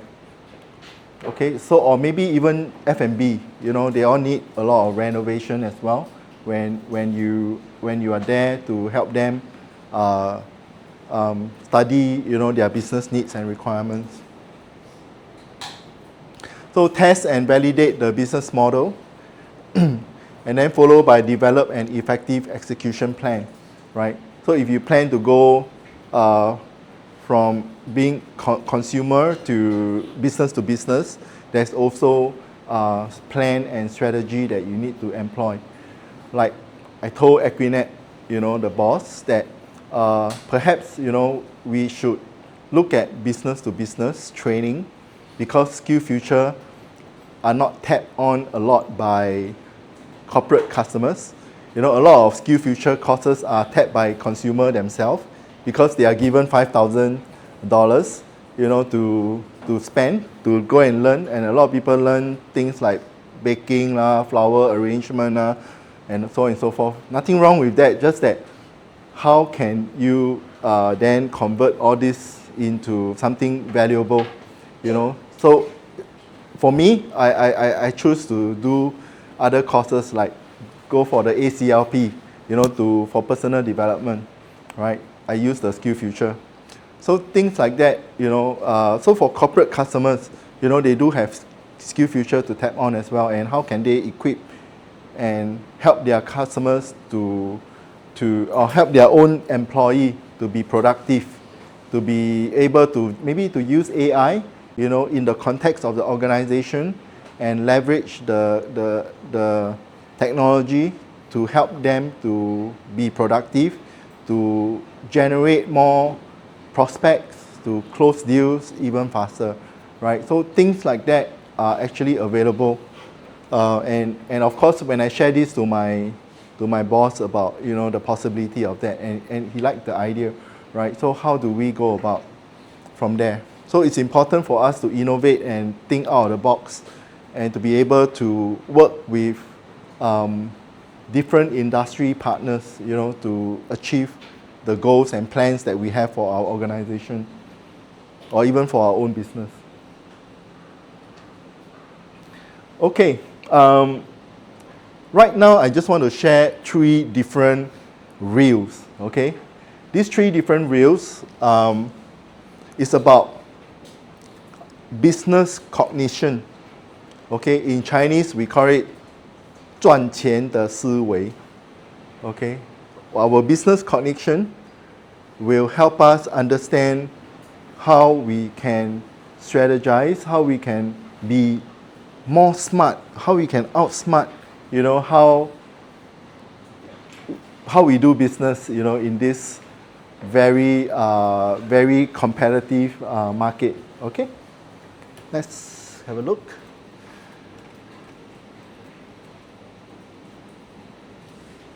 A fried rice stand had a sign that said $10 per serving. A little girl walked over and asked, "If I buy a lot, can I get a discount?" The owner asked, "How much are you buying?" The girl said, "I want to buy $3,000 worth." The owner was shocked and quickly said, all right, I'll give you a deal. 2 servings for $10. How about that?" The girl took the opportunity to make a request. "You have to cook them 1 serving at a time, and until you finish the $3,000 worth for me, no one else can cut in line." The owner agreed immediately. Soon other customers came to buy fried rice. The owner told them, "There are still 600 servings ahead of you. I'll cook yours after that." The girl quickly said, "I can sell you a serving first for $9 each." In just 2 hours, the $3,000 worth of fried rice turned into $5,400. She paid the owner $3,000 and still made $2,400 profit. You think that's the end? The even smarter part is coming. One day while buying groceries, the girl saw a 70-year-old farmer selling eggs in the city. She walked over and asked, "Grandpa, how much are your eggs?" The old man said, $3 per dozen. "They're all from my own chickens." The girl asked, "Grandpa, how many have you sold this morning?" The old man sighed and said, "Don't even ask. I came out around 5 in the morning, and I've only sold 2 dozen. The girl said, "Grandpa, look around. Everyone here is selling eggs for $3 per dozen. So why would anyone choose yours? You need a strategy." The old man said, "I'm just an old farmer. What strategy could I have?" The girl said, "Grandpa, I'll show you a way that will make your eggs sell faster and for a higher price." The old man laughed. "You're just a kid. What kind of method could you have?" The girl said, "Split your eggs into 2 baskets. Sell the left side for $3 per dozen and the right side for $5 per dozen. If you sell them this way, they'll move faster than now." The old man said, "How could that work? $3 per dozen already doesn't sell. $5 will sell even worse." The girl said, "Grandpa, trust me. If the eggs don't sell this morning, I'll buy all of them." After hearing that, the old man split the eggs into 2 groups. He made a sign, $3 per dozen on the left, $5 per dozen on the right. Soon 2 pregnant women walked over and asked how much the eggs cost. The old man said, "Left side $3, right side $5 per dozen." The women asked. They look the same. "Why are the prices different?" The girl said, "The ones on the right are free-range chickens that eat natural food. The ones on the left are caged chickens that eat feed. Pregnant women usually choose free-range eggs." After hearing that, the women bought $50 worth of eggs. Soon, a young couple came and asked the same question. The old man said, "Left side $3, right side $5. The couple asked, "Why the different prices?" The old man replied, "Right side is free range, left side is caged. Without hesitation, the couple bought the $5 eggs. Before long, all the eggs on the $5 side were sold out. The girl said, "Grandpa, now split the remaining eggs again?" Just like that. All the eggs were sold within 2 hours. The old man happily said, "Kid, you're amazing. I've sold eggs for years and never thought of this. You think that's the end? The smartest part is still coming." The girl had an uncle who could never find a girlfriend. So she said, "Uncle, tomorrow our class has a parent meeting. You should go. Our teacher is pretty, 26 years old, and just broke up with her boyfriend." The uncle asked, "How would a parent meeting help me meet her?" The girl said, "Here's the plan. The meeting starts at 5 o'clock. You walk in 20 minutes late and say you're my uncle because my parents couldn't come. That immediately makes an impression. After the meeting ends, ask the teacher what she talked about in the first 20 minutes. Now you're talking with her one-on-one, and it's a perfectly reasonable excuse. Ask a few more questions, and before you know it, it's 7 o'clock. Then say you're sorry for delaying her dinner. Let me take you out for dinner. If she likes you, she'll go. If not, no embarrassment. The rest is up to you. In this world, the most powerful thing isn't money or power. It's a powerful way of thinking." Okay? So, when we are doing business, right, our thinking needs to be very fluid. Our cognition, needs to kick in to think differently, think out of the box, like I mentioned earlier, right? How do we then, like this girl, just selling eggs and selling fried rice, she negotiated for a good price, from the fried rice seller, and then those who are in the queue will have to buy from her because that's the whole idea, right? And then she make the money from how she resell those fried rice. So a lot of time we are so used to selling for profit margin, correct? We get from the dealer or the distributor, $3, but we sell $8, $10, and we are earning the margin. The margin is our profit, right? And to be honest, the days of trying to earn profit margin is over. You cannot just sell, you can't just do business based on profit margin. Getting at $3, selling at $10, making a profit of $7. Those days are over, okay? And just look at how people are buying from Shopee, Lazada, Taobao, and all the other shops. The retailers are being cutthroat. They're selling like $15, $18, but Taobao you can get for $7, $8. Why should I buy from the retailers, right? So the profit margin are getting thinner and thinner and thinner, to be honest. To be able to earn 5% is considered very good in today's context. And from a business perspective, we need to have a breakthrough. We need to think out of the box. We need to be different, right? So this girl, just a real an example for you to think about it, okay?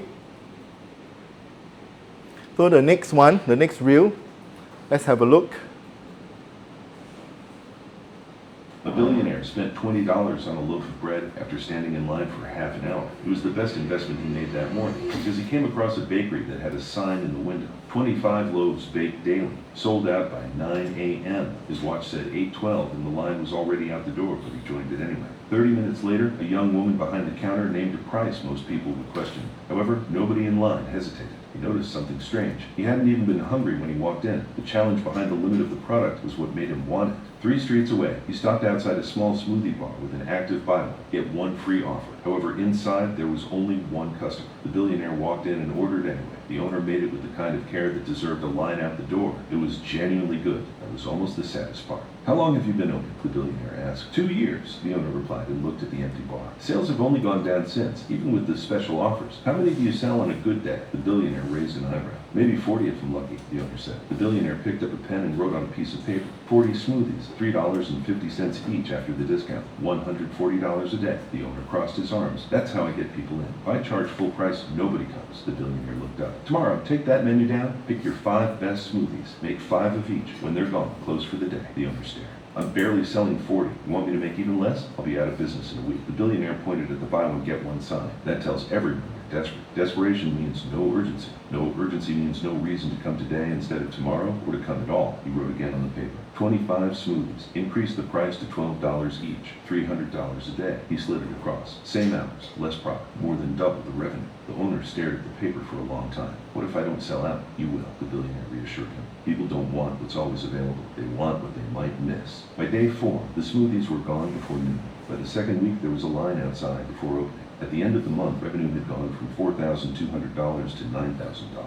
Not a single new flavor, not a single promotion. He called the billionaire on a Sunday evening. I made less, he said slowly, and sold more. I don't understand. The billionaire already knew what he was going to say. You didn't make less, you made it matter. See, the smoothie was never the product. The satisfaction of acquiring it was. Okay, so yeah, I know the voice is quite fast. So the whole idea again is to understand the consumer behavior. Understanding your consumer behavior will help you scale and sell better, right? So firstly, the first one is the bread, right? Selling loaf of bread. 25 loaf of bread sold by 9:15. You can imagine there is this FOMO, fear of missing out in every human, in every consumerism, right? And the consumer behavior is such that they want to buy. They want to buy quickly, queue. It must be good lah. You know, that's why people are willing to queue. And then, you know, and this kind of consumer behavior, you know, will also help us in our business. So again, if you are, depending what you are selling or what kind of business you are in, if you are selling, for example, you know, IT services, you know, you can tell your customer, hey, you know, if you delay buying, you know, this will cost you 1 million a year. The quicker you get this settled, you save 1 million a year. You know, so that kind of concept and mindset that you introduce, you know, to your customers by selling, you know, their behavior, understanding their behavior and the consumer mindset thinking, you know, and also you can introduce, say, you know, you can save 1 million for your customer. Your boss will be so happy. You know, your boss will maybe promote you or give you an extra bonus based on the solution that you buy from me, right? So when that kind of things happen, you make the customer feel good. You know, the customer will remember you for making them feel good, right? So these are ways, you know, that we can go about doing business. Okay? Sell the FOMO, consumer behavior, and also sell because customers likes, how do I put it? What's that word? They like the fact that they get a good deal, you know? They like the fact that they get a good deal. So when they feel that they get a good deal, you know, the thing is that they will come back and buy again.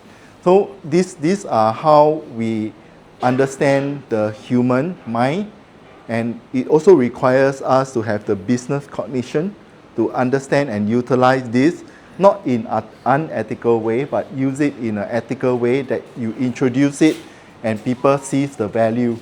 And also, to a certain extent, there's some manipulative methods that you are using, but it is necessary in order that you make a profit from your business, right?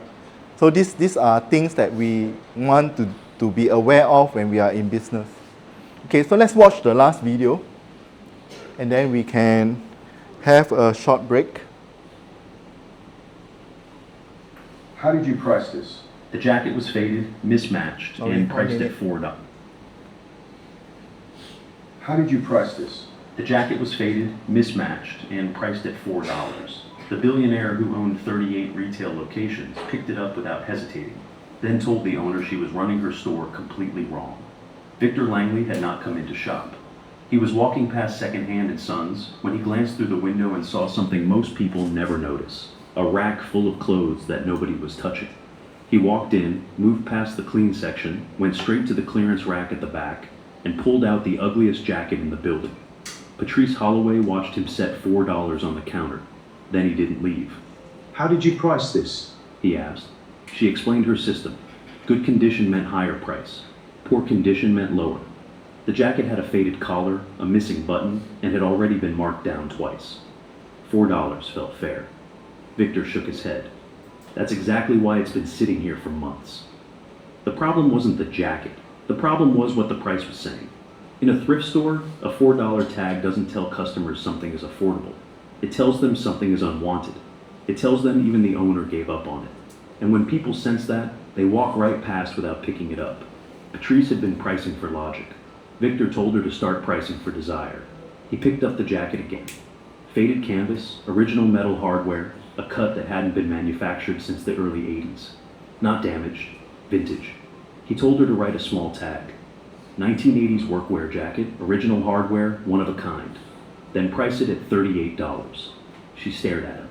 $38 for something she couldn't give away at $4. He told her to try it with 12 items. Pull the worst looking pieces from the clearance rack, write one honest sentence about each one, and price them like they had a story worth paying for. A worn leather boot became, broken in the right way, $42.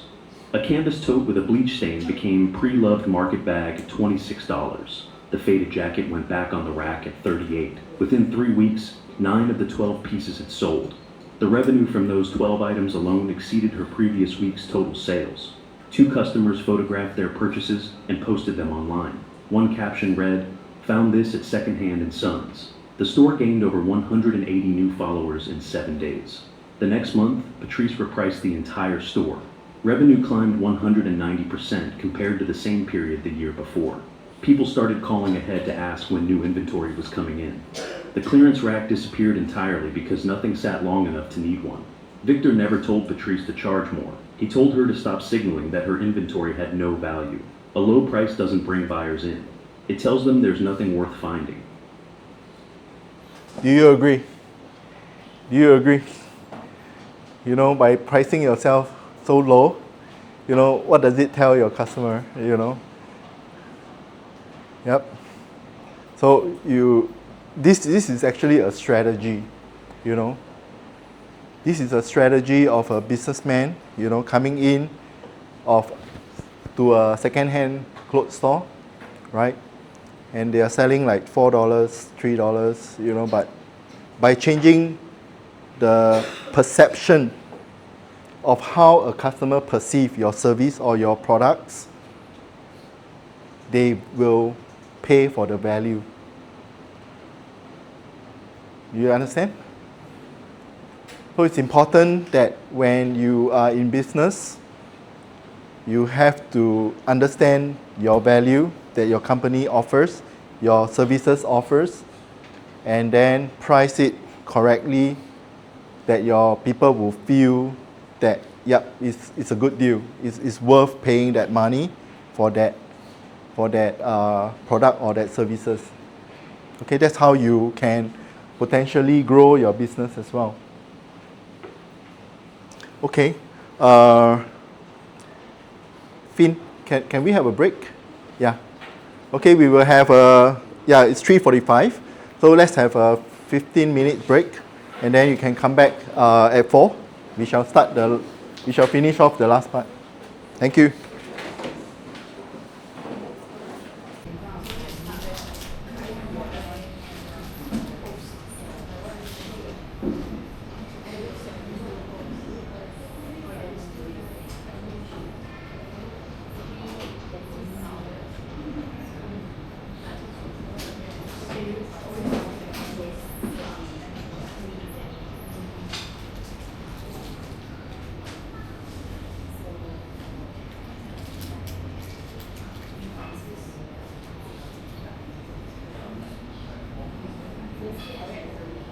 Already start.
All good.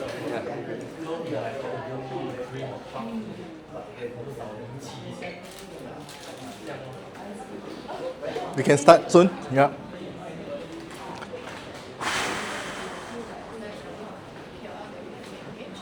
Bring them to the school and then teach the exam people how to do financial 101. Outside from economic course, but yeah, outside. Then we can build, yeah, then we can do sell online. I think the issue is we always rely on other people. We don't have our own SE. So that's the challenge.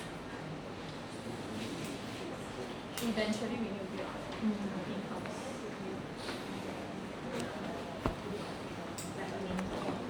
We can be the middleman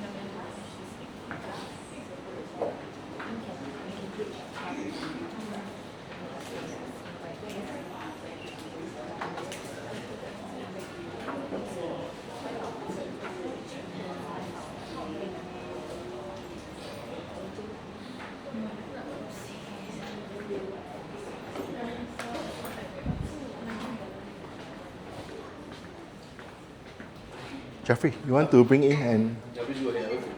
Oh, okay. Yeah.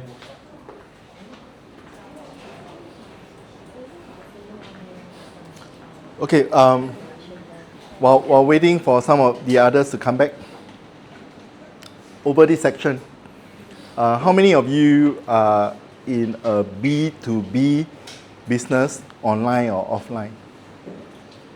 Business to business. That means your company or your own personal business is dealing with business to business. You're selling to another business. Over here? None. Okay, wait. I'll come to that section. Or how many of you are selling to consumer, business to consumer? And you are online? Online, how many? Online, okay. Offline? Offline. So the others are offline. That means you sell, you have a shop front or you have an office that you are providing services or selling product or services to customers.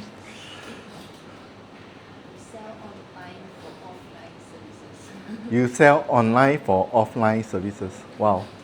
Sounds. We rent spaces, but then we also, we don't have like a store where Okay. people can just walk past. Yeah. Okay, so you are in some commercial? Dance and movement therapy. Okay. So it's not like a shop. It's like if we have a client, we book the space. Ah. So walk past. Okay. There's no Okay. footfall, but then So we you sell have online. Okay. but offline service. Got it. Got it. Okay. Online to offline. Okay. So you only get your customers online, then you book the space to conduct the lesson. Okay. So it's a dance lesson. Dance and movement. Okay. Okay. So we have online, offline, but mostly consumer. Your target audience is consumer. So who's this section again? Your target customers are consumers. Is it? Am I right? I assume that your customers are consumer. Okay. How about this section? What are your target audience like? Are they consumer? Or are they business to business? B2B. Okay. Technology company. Okay, you're selling to another business. Okay. How about Jeffrey? Interior design. Interior design, okay. Interior design, okay. Ken? Snack manufacturer. Manufacturer. So it, Manufacturer supporting GV shop, center shop, popcorns, okay. chips. Yeah. Okay. B2B. B2B, selling chips. Supplying food service pack. Okay. So exploring retail. Okay. Yeah. Good. Own branding. Right, okay. Very diverse, okay. So we have a very diverse group of people here. You know, you could be, as you can hear, you know, some of them selling or doing business to consumer, right? Some of you are supplying to another business, your services or your product, right? So some of the examples that I gave might not necessarily have a meaningful example to how you run your business, right? Then again, what I would like to highlight is the importance of strategizing in terms of your business model, okay? How you work out a business model that can continuously service your customer, okay, and continuously get your customer to come back on a regular basis, not just one, not just two, not just three, but regularly, that they can come back to you. So it's important to have that business cognition, and it comes with regularly brainstorming with your partners, with your colleagues, to understand how best you can, continuously have revenue, on a daily basis.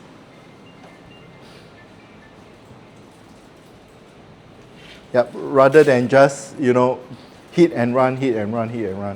Okay?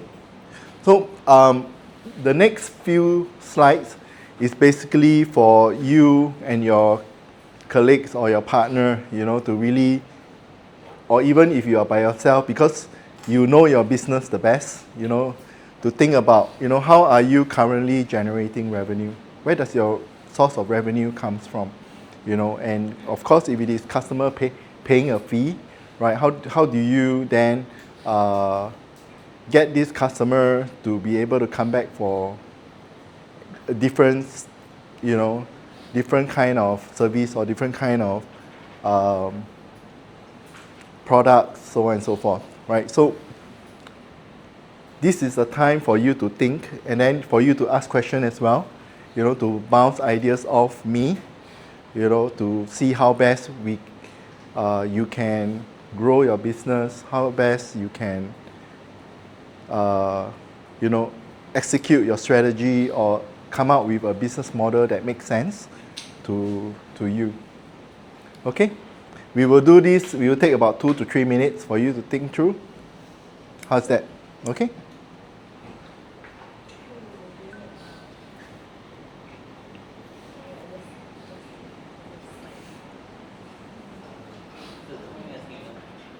Let's say if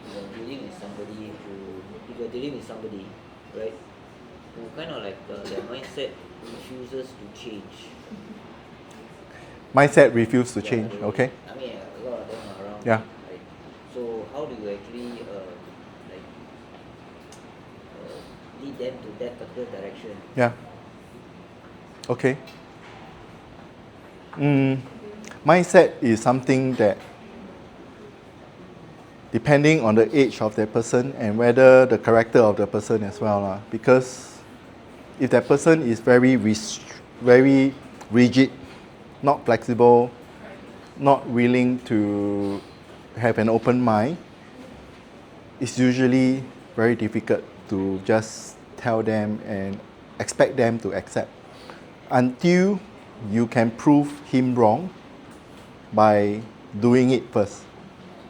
The thing is that if you do not have the opportunity to actually kind of like demonstrate that this particular strategy could potentially work, right?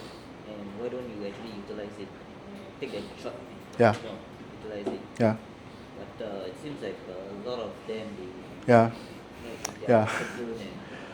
Okay, so this is human factor already, right? This is a human factor, and the individual personality that refuse to change and accept new ideas.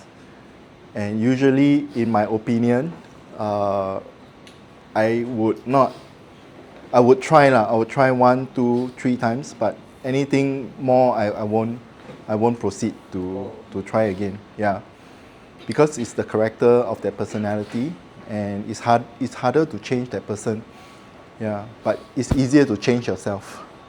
You can control what is within yourself, and it's easier to manage yourself than to manage the other party. Yeah. So if you are talking in terms of business partnership, this business partnership is hard to scale and grow, I feel. Yeah. Not external. External party, yeah. Yeah, external party. That means like say for example you are from the outside and you know so kind of like if they were to take this route, Okay. it's, you know the wrong Yeah. direction due to market sentiments has changed and stuff like that. Okay. But they can't really see it. Yeah. So Okay. So yeah, it is. If it is an external party, then maybe I don't know the full context, because it's still very vague for me to really understand. Or maybe it's your supplier, or maybe it's your investor, or maybe I don't know. So you have to give me a clearer context. Yeah, maybe it's confidential or not so nice to share. Yeah, it's hard for me to be able to give you the silver bullet that can that can kill the werewolf. Yeah. thank you very much. Yeah, no worries. No worries. But I feel human factor is always a big hurdle in every business. Yeah. Anyone else you have question to ask regarding some of this?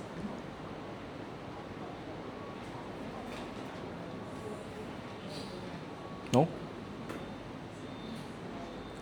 Okay.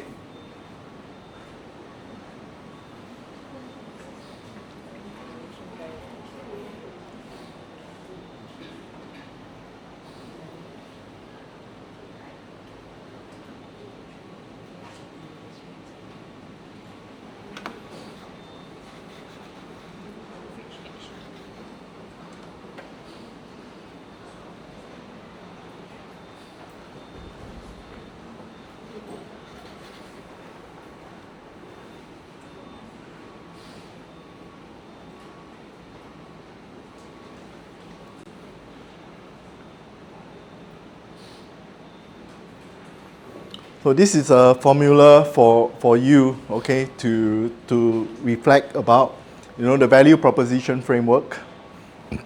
So just now somebody mentioned about framework, right?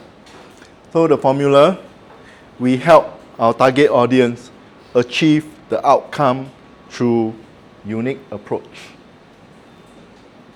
Okay, so you think about your own business or the company that you're working for. How are you helping your target audience? Okay, and how are you helping them achieve the outcome that they are looking for, right?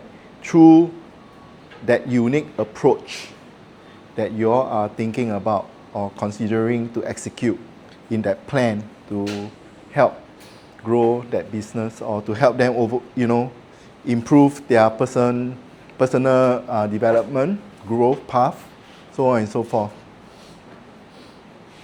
Okay, so this is a formula for you to think about value proposition framework. Then you fill in who are your target audience. Okay, and then you fill in what are the problems that you are solving or what are the problems that you face. Okay, and the desired outcome using a unique approach.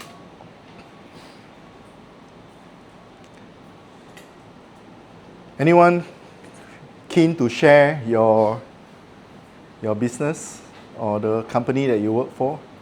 Don't have to say name lah. Just say, because all of you come from diverse background, it's pretty hard to have a workshop that fits everyone. Okay, everything that I share is generic. Okay, and if you pick up areas that you feel is useful and is applicable, you can apply. Okay. Anyone keen to share about, the business that you're in? Karen? Any thoughts? share or related to? Yeah, related to this, what kind of target audience are you targeting? Okay, so B2B, Okay. right?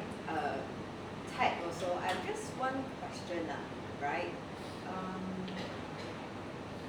Just want to discuss that. Oh no. Okay.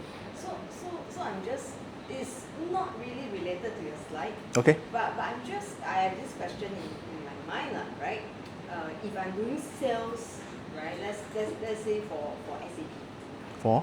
Let's say for SAP. NDP.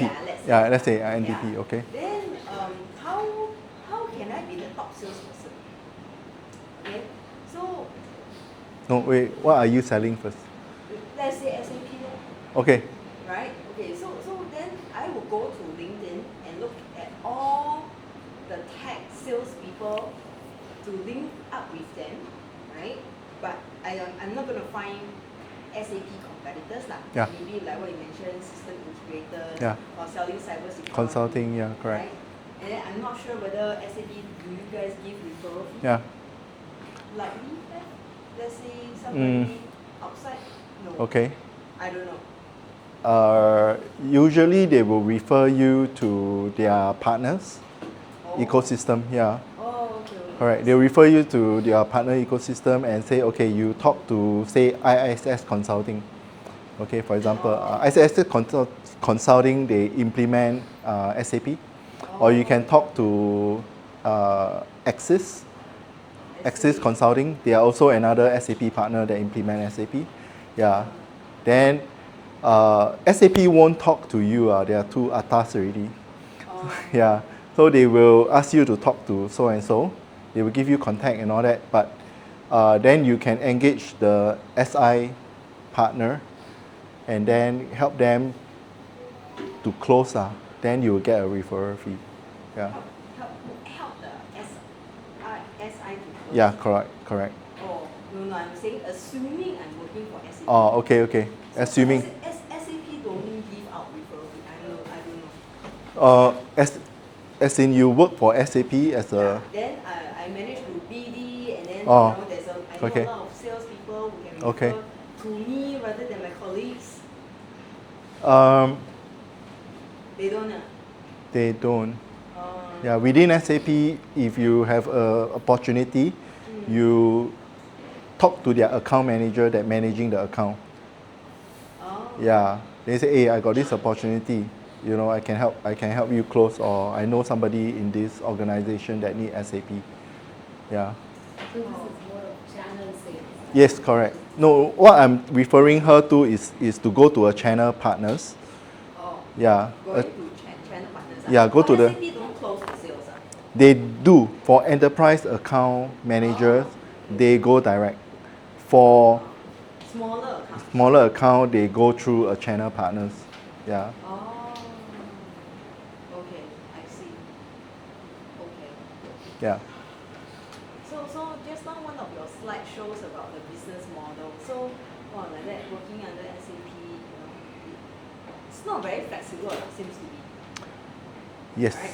correct. Larger organization, yeah, SAP, Oracle, Microsoft, they have a structured, because they got governance, they got corporate governance, and therefore they need the corporate governance to ensure that there is no cannibalizing within the organization and to protect themselves as well. Yeah.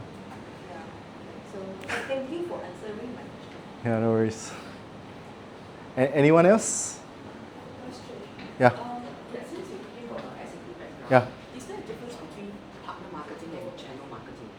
Or is it channel usually it's because I also use it also, right? Correct. Now with marketing agency. Yeah. So I've kind of like always trying to get my head around. Is it like channel marketing people, they only work with the so-called like the resellers, that means they resell software licenses and all that. Whereas partner marketing or partner sales, they are people who work with maybe the SIs. Correct. Do a little bit more like not just reselling the license, but more of the integration or implementation kind of value add. Yeah. Is that the kind of like difference? So in a tech industry, right, where the partner ecosystem involved, Okay, so you have your partner marketing manager, okay, that manage all the channel marketing. All the, yeah, let's say there's a promotion, there's a campaign, they want to let the partner know, right? They will broadcast it down that funnel to the channel partners, right? Where else the partner manager who manages 10 partners, you say, hey, there's a campaign running now. You know, do you have requirements? You know, you buy 10 license, you get 2 free. You know, and these 2 free you can sell it to your customers. Yeah, so the partner sales will go down and close, yeah, close those sales lah. You know, correct. Yeah, correct. So the partner sales manager really work closely with the 10 partners that they are in charge of, and then they will try to close those, yeah, to bring in those deals. Yeah, they basically ask the partners to tune you know, in Hokkien, tune just swallow first, sell later. Yeah, because the deal is good, you see. So after if the deal is so good, you know, you get 12 license for 10 license sales price. You know, next time you can sell 12 license. Yeah, something for example. Yeah, correct. Yeah, no worries. Yeah. Anyone else? Krishna, you have any specific question related to your business? You can just share the value proposition. Yeah. Okay. Yep. Yeah.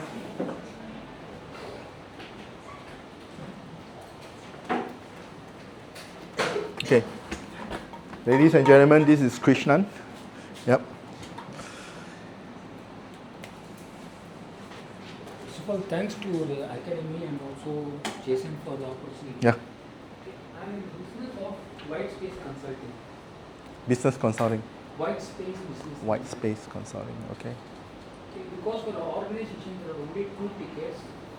Either they need to increase the sales, the upper line, or decrease the bottom line, which is the COGS. Okay. In any company there will be a matrix where there will be 4 areas of known knowns, unknown unknowns, unknown unknowns, known unknowns. So there will be areas of adjacencies where in which the company will have core competency but it will not proliferate that particular area. Okay. Or they will have a competency which hitherto they are not aware of. Because most of the big companies are so branded in the total day-to-day process, they forget to see what is happening around the market. What is happening in the market right now is that how to be future ready. Because we see Singapore, 10 years before they started the process of skill development for the enterprises, but it didn't work out. So now they go to the individuals. So that is the reason why there is a lot of programs that are being pushed down to the lower, the micro level details. Okay. So basically my sort of consultancy is applicable for enterprise level companies. Enterprise Level companies which are really doing good. But if they want to be future ready, they need to do something now. So that 5 years down the line, they will be in a better area where we reinvent the business model per se. To put a long story very short, the target audience are all those enterprises which want to be future ready, because certain companies are not future ready as we speak now. Yeah. There are close to 40,000 registered companies in Singapore, of which only 1% is enterprises, are all the 99% are SMEs and MMEs. Okay. Out of this 99%, almost, as if my calculation rate, 60 companies are not ready yet. Okay. They are in some form of the thing where they are scratching their head to look into what is what. So the key problem is that they are not aware of the problem. That is a problem. So as a white space consultant or the value architect consultant, I need to let them know we have this problem or this may come in future, like a diagnostic process. So the desired outcome is to have me as the consultant as the preferred consultant for them. And the unique approach is that I sit down with them, understand the business one more time in the perspective of an outside consultant. Because when you are an outside person, you will not have a bias towards the decisions you take. Yep. So you will have a different perspective altogether. As you rightly said, the 3 videos. Yep. Change the way you think, how to address a problem. Correct. That itself will give you a major area of which they are not doing it. Correct. The biggest problem is that many of the CEOs and many of the problems are they are not okay to change. They think they are right. And when I go to 10 of the enterprises, maybe 2 of them will say, okay, we can talk about this later or Yeah. something like that. Yeah. This is the white space consulting area which is now or in the future, in the next 5 years, will be the area because after COVID, people are looking for people to talk. No more e-commerce will have that sort of a run. Yeah. And artificial intelligence will play its role, but only to the role of 50%. The balance 50% decision making has to be done by a person who's. Correct. Thank you so much. Okay, thank you for sharing. Yeah. Yeah, the statistic quite scary. So a lot of local enterprise are not future ready. Not future ready to transform in their thinking, and they're still stuck in the old era of how things are being managed and run. Okay, thanks.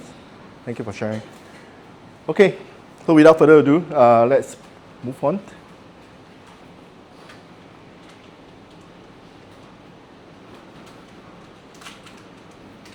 Okay, what's going on? Okay, market segmentation. So not all customers are equal. Not all customers are the same, right? So it's important for us to focus on high value segment, okay, where people who are willing to pay, you know, and then just like maybe like your example, being interior in the interior design space, right? I just renovated my house 2 years ago, so I went through a lot of interior designers, you know, to help me with my house. So it's a crowded space, honestly. This space, the interior design space is a very crowded space. Yeah, there's many companies doing that. So it's important for you to identify the high value segment, you know, where, you know, the high net worth people who are willing to pay, you know, for their home renovation. Just like my uncle, you know, he has a GCB, right, and he tear down the whole GCB and rebuilt everything. So yeah, at Bukit Timah, so you can imagine the amount of money that he spent on renovation.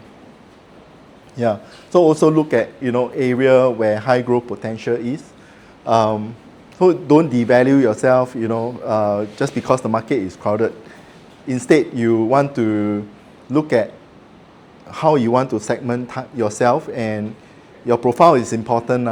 You know, the more profile of credible customers that you have, and the design that you have submitted and they have accepted, and they use your design and build their homes, you know, according to your design, that would be even better. So your value will come a lot from your social media posts. You know, if you have a lot of 3D modeling of your interior design, that will help a lot as well. You know, allow the customers to walk through, or on your website, you know, you try to generate footfall on your website, you know, hit rates, you know, on your website, you know, and create that demand. People want to use your services. Yeah, that's how I would reckon will work best for your area of business. Yeah, which I think you are already doing. Yeah, and a lot of people, a lot of other similar companies are doing similar things as well.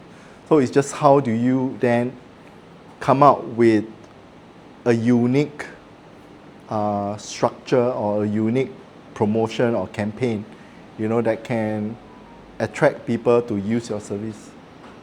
Yeah, some food for thoughts. Yeah, okay. So segmentation criteria, go by industry, you know, which area, which industry that you want to focus on. And, you know, when you focus on the company, you also want to look at the company size that you're looking at. And then understand the buying behavior of that industry of that company. And then understand their pain points as well. You know, what are they going through, what are their struggles, what are their challenges, and then provide the solution that you have for your customers. Okay? So opportunity mapping also is important. So high value, you know, it has to have a high fit. You know, when you see that there's a potential customer and the value of the project or the value of that deal, you know, is high value, then there's a high fit and you should prioritize it, okay? There could be, you know, an opportunity that is high value but low fit, then you slowly develop that opportunity. And then low value but high fit, you optimize the opportunity, okay? Looking at how you can best optimize the deal to make it larger, you know? So maybe, for example, they are willing to spend 50,000, you know, but how do you then optimize it, you know? Maybe to your 50,000 is high, maybe a $10,000 deal, you know, how do you then optimize it to make it 15,000, 20,000, so on and so forth, all right? So the opportunity mapping also map your top 3 target segments, okay? For your customers, your top 3 segments based on your own customer base could be, like for example, we are doing training, right? So our top selling courses are all the Gen AI courses and the digital marketing courses. So we want to focus on our top selling product, you know, and then find people who are willing to pay to learn, right? And then target those consumer and then get them to see the value of learning from us. For me, I'm also targeting the business to business. So not just selling, you know, the courses to consumer, but looking at business to business. Will business pay for these courses? That's one. And then how can I continue to service them other than just selling them my courses? Okay, like for example, help them structure their business model, help them improve their visibility, and then help them generate leads, right? Which is one of our strengths, you know, use our people to help them generate leads and help them to channel the funnel of leads to their salespeople so that the salespeople can close the deals, okay? So these are things that we have to look at from running a business. Okay, so again, right here I just want to highlight the differences between business development and marketing. So marketing is about generating attention, okay? Take a loud hailer and shout out to the market, you know, that you are doing this, you have these services, you are available, and then attract leads and fill the funnel, right? The key function is to build content. Okay, those contents that you see, those reels that I play, right, are really just reels that I pick up from Facebook, from Instagram, from TikTok. You know, I consolidated a lot of reels, and these are actually good content, educational content.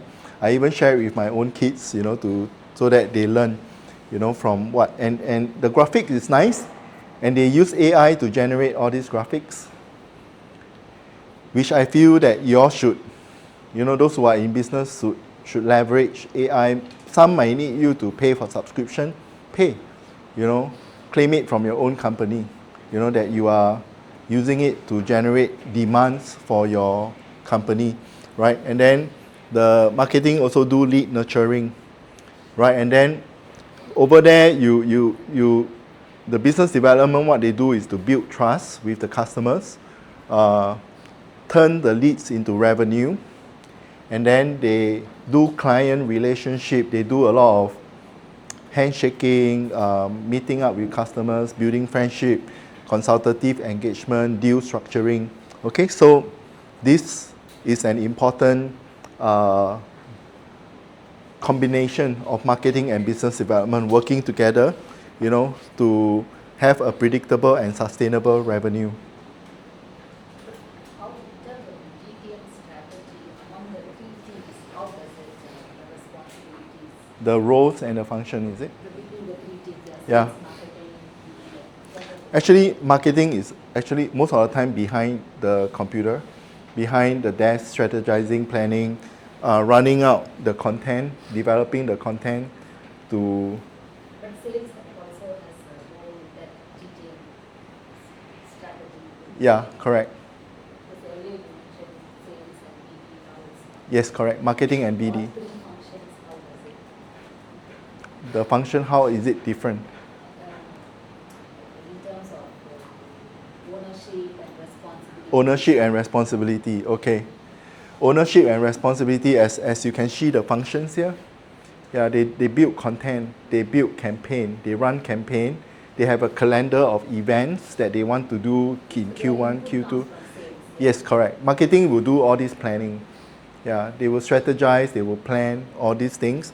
Sometimes it can be trade shows, they can participate in trade shows, they can be running ads, you know, and then they can be doing social media ads as well, pushing all the information out, all the campaign out in the LinkedIn, in the different social media platform, right? Where else, business development function is very specific and targeted to be engaging with customers, understanding customers, talking to customers, right? And it's always about deal structuring, yeah, nurturing, yeah. In other words, to say is also,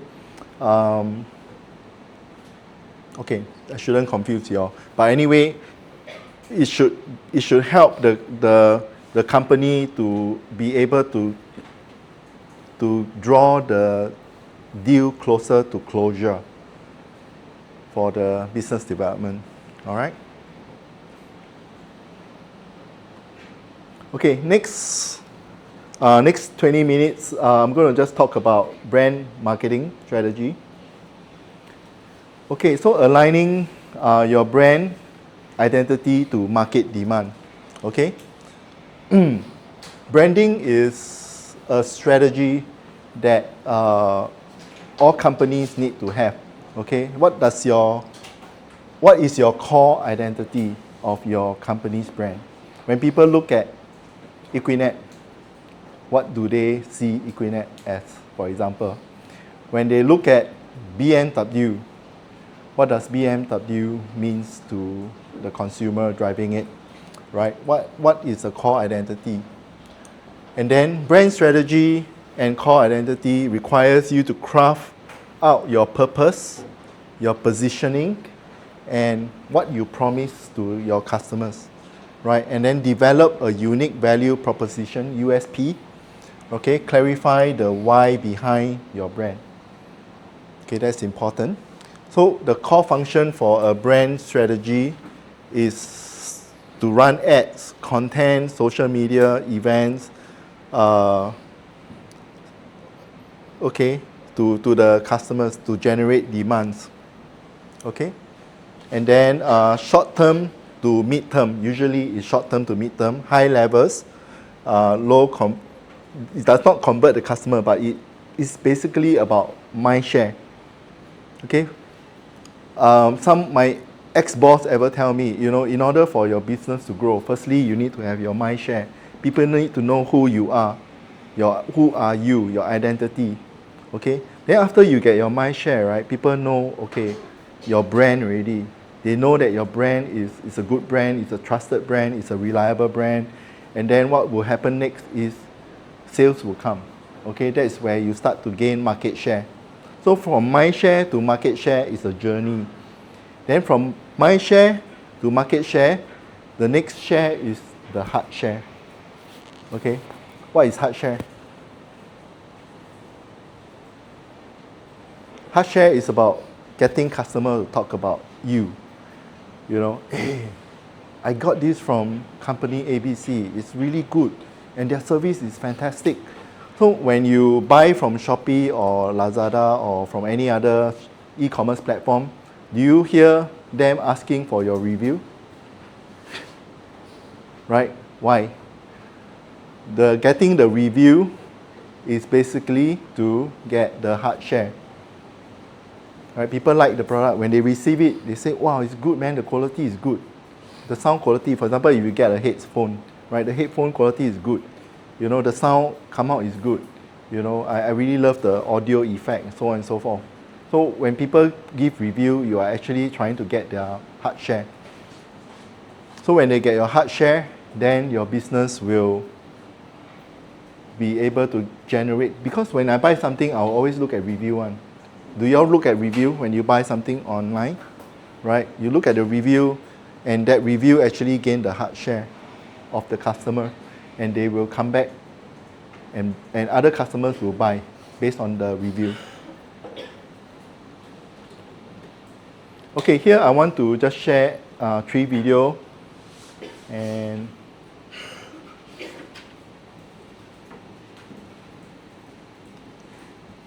okay, what is brand positioning? What is brand positioning? Here we have 3 cars, all priced at different price points, but they all take you from A to B. So why is one more expensive than the other? Porsche doesn't just sell cars. They sell speed, performance, and prestige. Driving one is about hearing that 4-liter, naturally aspirated flat 6 screaming through its gears at insane cornering speeds. That, my friend, is the beauty of a Porsche. Jeep doesn't compete with Porsche. Jeep sells freedom, adventure, and rugged exploration. Mud splashing on the doors, junky tires gripping the trail, roof down, suspension high, climbing where most cars wouldn't dare. For Jeep, it's not about the destination, it's about the journey.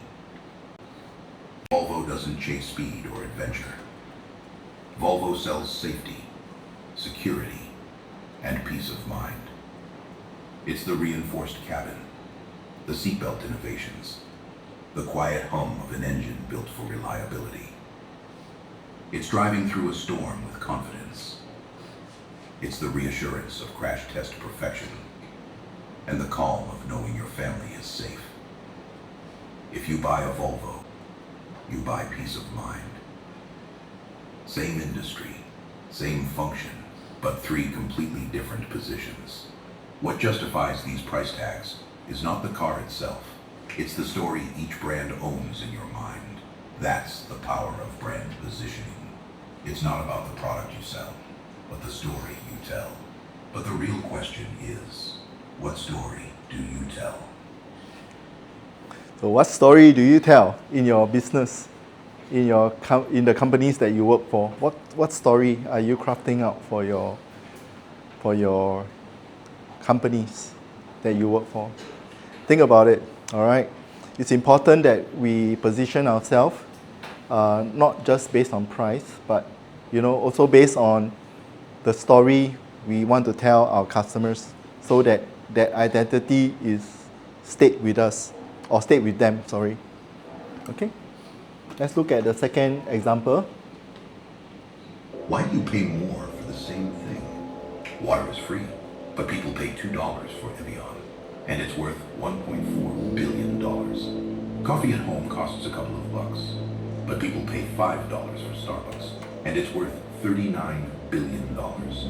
A blank tea is $5, but people pay $100 for Supreme, and it's worth $1.5 billion. Why? Because people don't just buy the product, they buy the meaning behind it. Evian sells purity, Starbucks sells ritual, Supreme sells status. That's the power of branding, because products are replaceable, but the way a brand makes you feel, that's what people pay for. Okay, so again, similar concept, to the first one. Why are people willing to pay for your service? Why this price? It has to command a premium, and that is where your brand positioning comes in to help you position yourself a notch above the others. Okay. The last one. Your customers don't care about what you sell. They care about the outcome your products and services can deliver. For example, would you rather buy this or this? Would you rather buy this or this? And would you buy this or this? Customers don't care about your product. They care about the outcome. They are not buying a toothbrush. They are buying a great smile. To do this, you need to position your product or service to sell the outcome to your target audience, who will then connect with your brand's story, emote with a unique personality that then gets applied with your product and service. And that's what builds your brand. Okay. So the real question is, what outcome do you sell? What outcome do you sell in your business? What outcome do you sell in your business?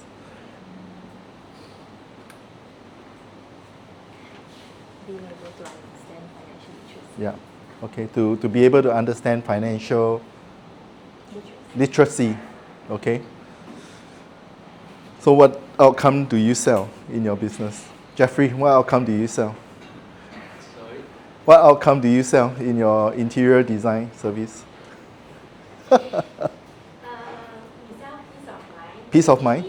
Actually, we have the reason why we come. So I'm his general manager. Okay. He gives all the big ideas, and I have to translate everything into actions. Okay. Yeah. So we have a team of 20 designers. Okay. Our business is already 7 years in operation. Nice. I think during these 7 years, during the COVID time, we actually excel in a way that our price is not too high, but for the price that people pay, we give very good design feel.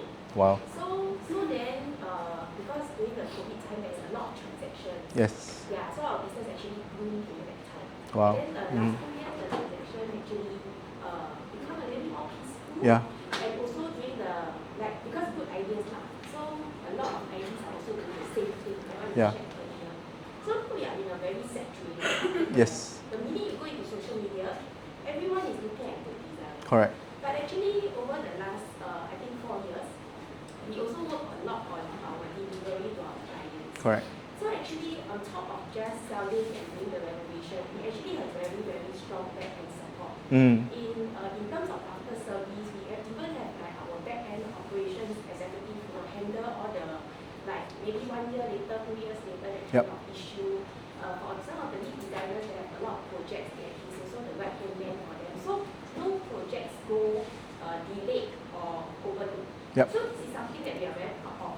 And this is something that we want to embark as the new positioning. Yeah. Because a lot of IDs in the market is actually very subjective in terms of even if I engage this brand, actually the outcome depends on who the designer is. Yeah. Yeah, so we want to lighten on that and strengthen using companies' strengths. Okay. So then this is a new positioning that we want to go into. Right. We are also thinking how to bring this out and shout out as our new company direction in a confident and yet don't overkill, that kind of thing. Yeah. So that's why we are here. But I think overall, our company, to us, the nice design is already an understatement. Now we are trying to embark on a newer heights. Okay, wonderful. So we are here to Wow. look for some great ideas. Yeah. How to do that. Yeah, it's great. I can see that you are trying to improvise, improve from where you are to a higher level, to greater heights, which is an ambition, not totally unachievable, totally not able to achieve. It can be achieved, right? So how do you then, think creatively? Can I share an idea with you? So I saw on a China TikTok. It's not TikTok lah. It's Douyin lah in China. So there's this guy, who will take a hedge hammer, and he's so angry, with an angry face, So he's just hacking away the wall. He will literally hack, and he said, "I am so angry." He really used the hammer and hacked the wall, But actually, it's 30 seconds only lah, that video. But actually, he's selling his renovation service, He hacked the wall. It's actually the customer's one. But he hacked the wall with added frustration, anger, and all that, So when he hacked the wall, and it garnered like 1/1,000,000 views, for that short video, Then subsequently he showed another video that after he hacked the wall, he started to build, then there's this phases of the house being renovated and being rebuilt.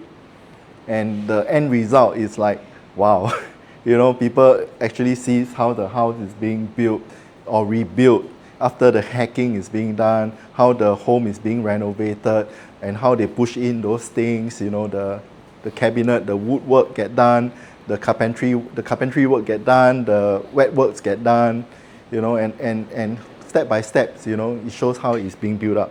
And it garnered so many millions views. And that itself is a form of building an awareness of your service and your brand. I don't know if this will work out in the Singapore context. He did in a few. Yeah, at first he shows that he's very angry, he hacked the wall, he used a hedge hammer, just showing, I'm so angry. Wow, why this thing like that? Like life frustration, And then everybody view, wow, why this guy so serious? He literally hacked the wall down using a hedge hammer. Yeah, you just create that wondering what will happen next, lor. Then the next video he released is, he start doing some repair work to the work that he has, to the damages that he caused, lah. Yeah, then he slowly rebuilt that house. Yeah, and renovate that place. Yeah, but actually he wanted to renovate the house, lah. He just used it as a way to market his service. Yeah. Something for you all to think about, nowadays with social media, with AI, you can actually think out of the box to recreate, a new way of thinking that people might not have thought about it before. It can be financial literacy, how do you educate people to be financially literate? It can be this person lost a lot of money or he wasn't prepared, using AI to generate a story, and because he's not prepared, his CPF, he don't know how to reinvest or utilize the investment that he have, therefore when he reached the ripe old age, where he cannot work anymore, he don't have enough to sustain him, through till death. Yeah, so thinking out of the box is like you can create all this storyline and then post it on social media to help you generate more and more information for your target audience. Okay? Can I take the chance to also ask you one question? In terms of like social media and like Google search, right? Yeah.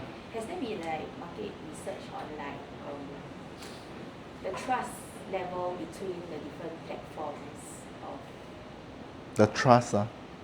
the trust between the different. Like do people generally go for brands that appear on Google more or on social media more? Okay. Because that will affect the budgeting. Yeah, correct. I understand completely. Yeah. Yep. So the marketing part have low cost. I think there was one slide that is about the quadrant. Did I show? Yeah. So it's important for you to understand your budget and the impact, of your marketing strategy. How high impact you want. Of course, the higher impact you want, the more cost it will have. You'll go higher. And then if you feel that you want a steady, slowly, you can go for lower impact, which is lower cost, but it stretches over a period of maybe 3-4 months or 6 months in order for you to be able to scale up. So if you use Google search SEO, personally I find SEO is a bit passively driving your marketing campaign. Okay, but if you use social media with content, you are actually more active. People will look through your social media and they will like, and if you click follow me for more information or follow me for the next episode, I tell you, people will be more curious to find out, and they will follow you. And then in the end, you can put your brand up. Yeah, we are an interior design company. We do this, we do this, we do this. Yeah. Yeah.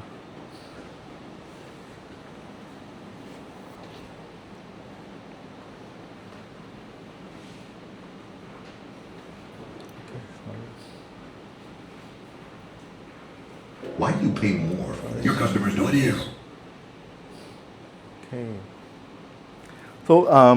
So when doing brand strategy, you need to define your strategic identity and narrative, your brand positioning. Okay, who are you talking to? What is your storytelling? All right, who are you talking to? Your target audience, right? Your market frame of reference. Who are you competing with? Okay, followed by the point of difference. What makes you unique? Ask yourself, what makes me unique from my competitors? And your reason to believe that you are different, and what are the proof that you are different, right? So brand strategy is your North Star. Your North Star is your compass that you point yourself to. It is not your logo. It is the strategic promise that aligns with your marketing, your sales, and your product or services that you are offering.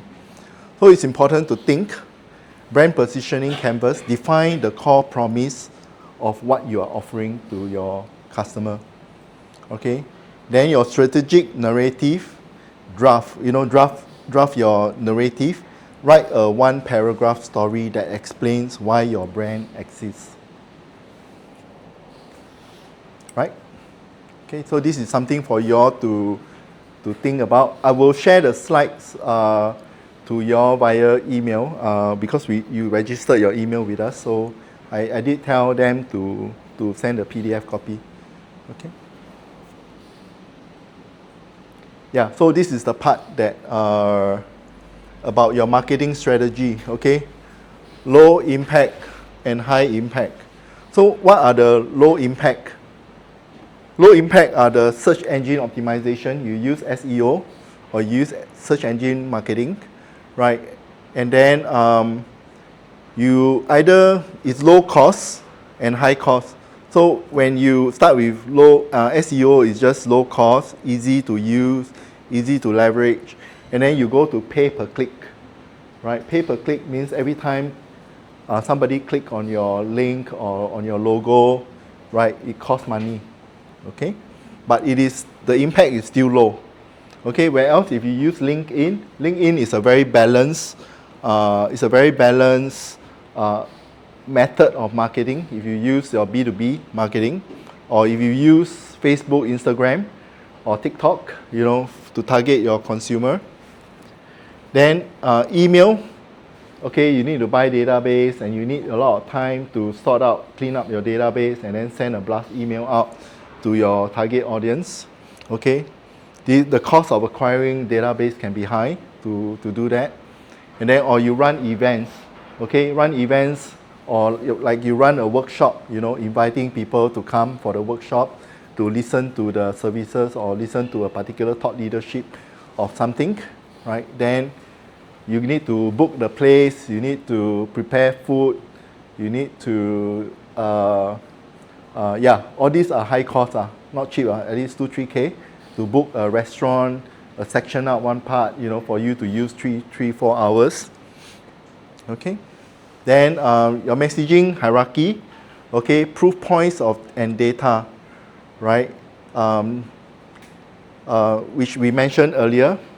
Then your key benefit pillars and your core value proposition.